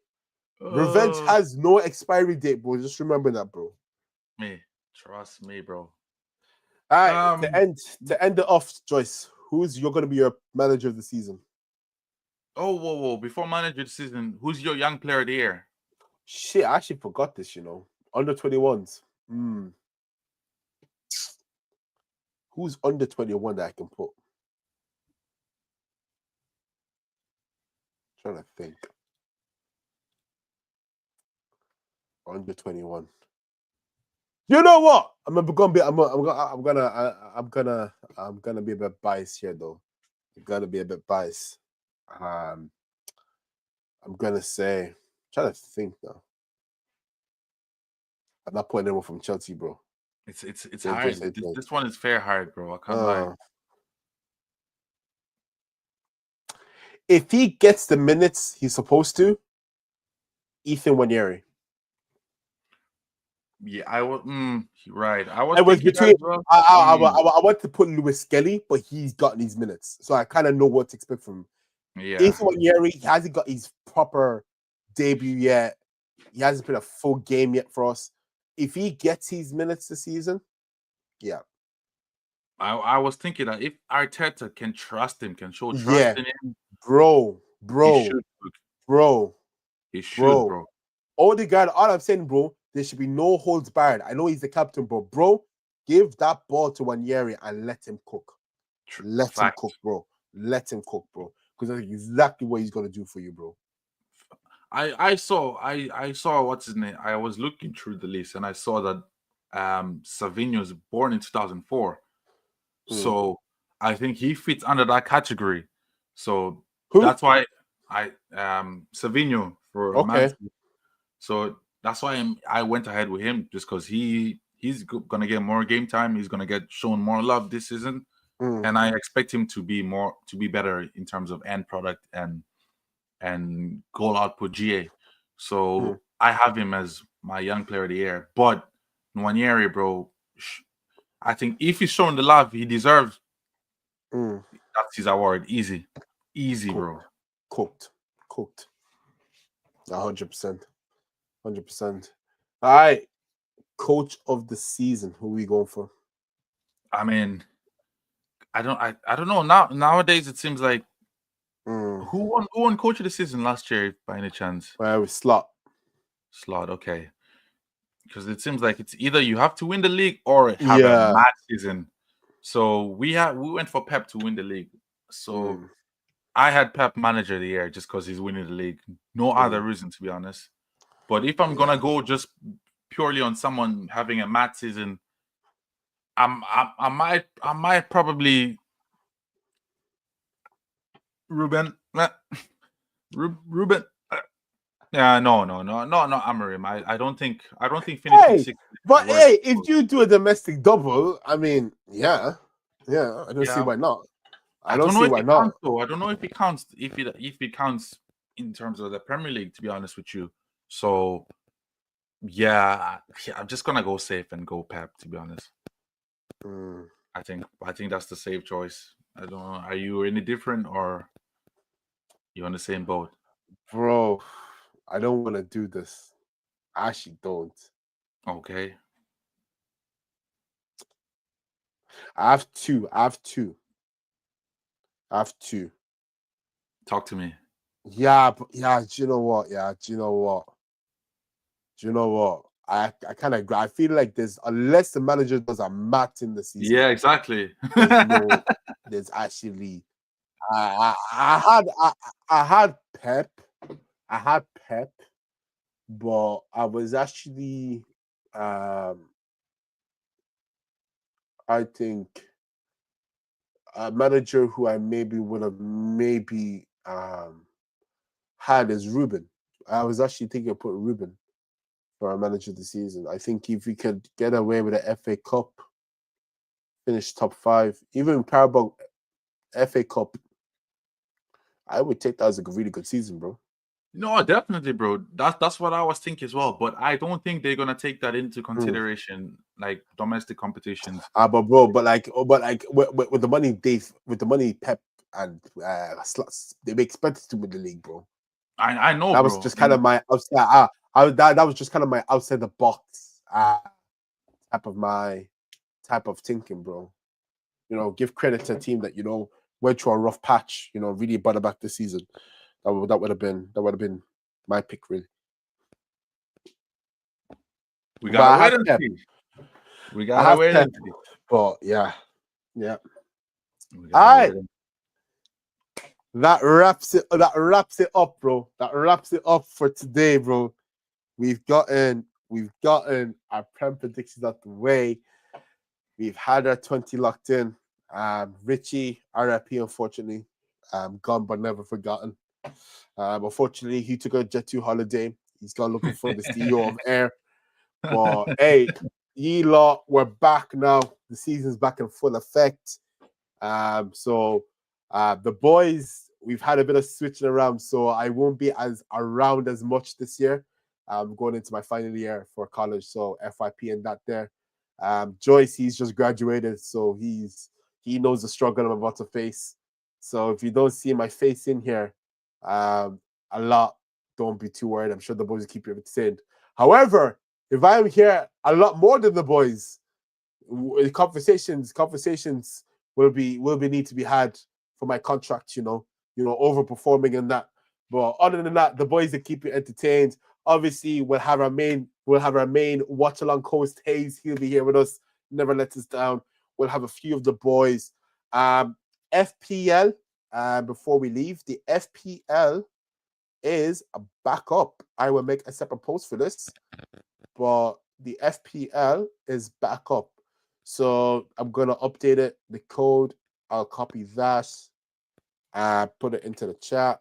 But the FPL is back up again this season. So the prize is for first place €100 or a replica jersey of your choice, really. So it's either the £100 transferred to you or a replica jersey of your choice. As long as we're able to source it, obviously, we wouldn't want to source a fake one. Just a nice replica shirt for you to win. Now, the rules, I will explain the rules. You must be following us. I will be checking this out throughout the season. If I see at any point that you unfollowed and you follow back because you realize you're going to win it, it will roll on to the next winner. You have to stay following throughout the course of the season. There can be no unfollows, follow backs, because we can see who does it. You have to be following all socials. So that's the TikTok, Instagram, YouTube. Those are the three you have to be following, and the Twitter as well. So make sure to follow all that, follow all the socials up. Like I said, if you unfollow along any course, it just rolls on. And we have a tool that can see this. So I have a tool that can actually see this. So I'm not lying when I can say I can see who's unfollowed, followed across social platforms. And so I will be able to see it. So if you want to win and you genuinely think you can win it, stay following. Besides, we give out we do great content anyways. Why wouldn't you follow us? But anyways, FPL is back up. Our Prem predictions are back up. I will be making a video hopefully sometime next week for Gunners Insight. We must get that going, and it's going to be more consistent than ever about my take on Arteta this season. Of course, I had a huge segment there. I'm sure there'll be clips of it, but I got more I want to talk about. But yeah, us Pitch Perfect boys will try and keep the competition very fierce, as I was the only one that really kept in the FPL. The boys were gone by game week 3. So hopefully the boys can keep up with me this year in the FPL. But other than that, €100 cash prize or replica jersey of your choice, as long as we're able to source this. But yeah, that's really it, lads. It's a new season. It's a new dawn for the Pitch Perfect podcast. Again, I would like to thank everyone who supported us this far into the journey. Season 2, hopefully, gonna be a lot better as we have more time on our hands. Except me, because I'm going into my FYP, but I will try and be there. I'm here most of the time. But please don't forget to follow our socials. It mean the world if you could. Like I said, TikTok will be the daily content. We're going to be doing mini segments and stuff like that. YouTube, Richie, Joyce, they'll be uploading regularly with the respective Gunners, Trafford Talks and Chat About Chelsea. There'll also be an FPL channel segment as well. Well, I will go to the FPL weekly. I make maybe a 5-10 minute video of naming and shaming teams and just seeing how we're looking. Also, a big thing I want to announce, there will be a Pitch Perfect Podcast Pro Clubs. So stay tuned for that. I will be making the official Pro Clubs Pitch Perfect podcast for the channel, where I'm just going to gather the best 11 to play. It's going to be a competitive league with other people. Gather the best 11. We're going to play some pro clubs. We're going to stream on Twitch, just having a bit of fun, really. There'll be a competitive league and there'll be a non-competitive league. So, new gen only, I would like to say. So, PS4s, Xbox Ones, I won't be able to play with you, but Xbox Series S, X, and PS5s, you will be able to play with us. So, tryouts will be held. I have the core players already, and that will be myself and Joyce. I have a few others I know that want to play. It's just been announced. I haven't really decided how I'm gonna scout players and do competitions. But yeah, we're gonna be doing some bit of pro clubs, gonna stream it, and nobody's safe. Nobody's safe, bro. So if you're gonna be this is a real football club. If you wanna play, if you wanna do a Jadon Sancho on it, bro, and give stick to the gaffer, bro, get out the club, bro. Get out the club, bro. Hey, so hey, it's gonna be fun. It's gonna be fun. I already have most of the stuff I need to do this. I'm just missing a capture card and G guys. So I'll keep you updated on that. If you're really interested in joining, I would pre-order the game. Most of us have. If you can't, that's completely fine. Most of us have. But just because we get 7 days early access and we can get content running. But this will be something funny to use. Discord, if you have it, please make sure you have a Discord account, because that's where I will capture everything. So your voice is everything, because I'll be uploading clips to our channel as well. But yeah, enough about the pro clubs. I've been Larry, my co-host Joyce. It's been a pleasure seeing you guys. We'll see you in the next episode of the Pitch Perfect podcast.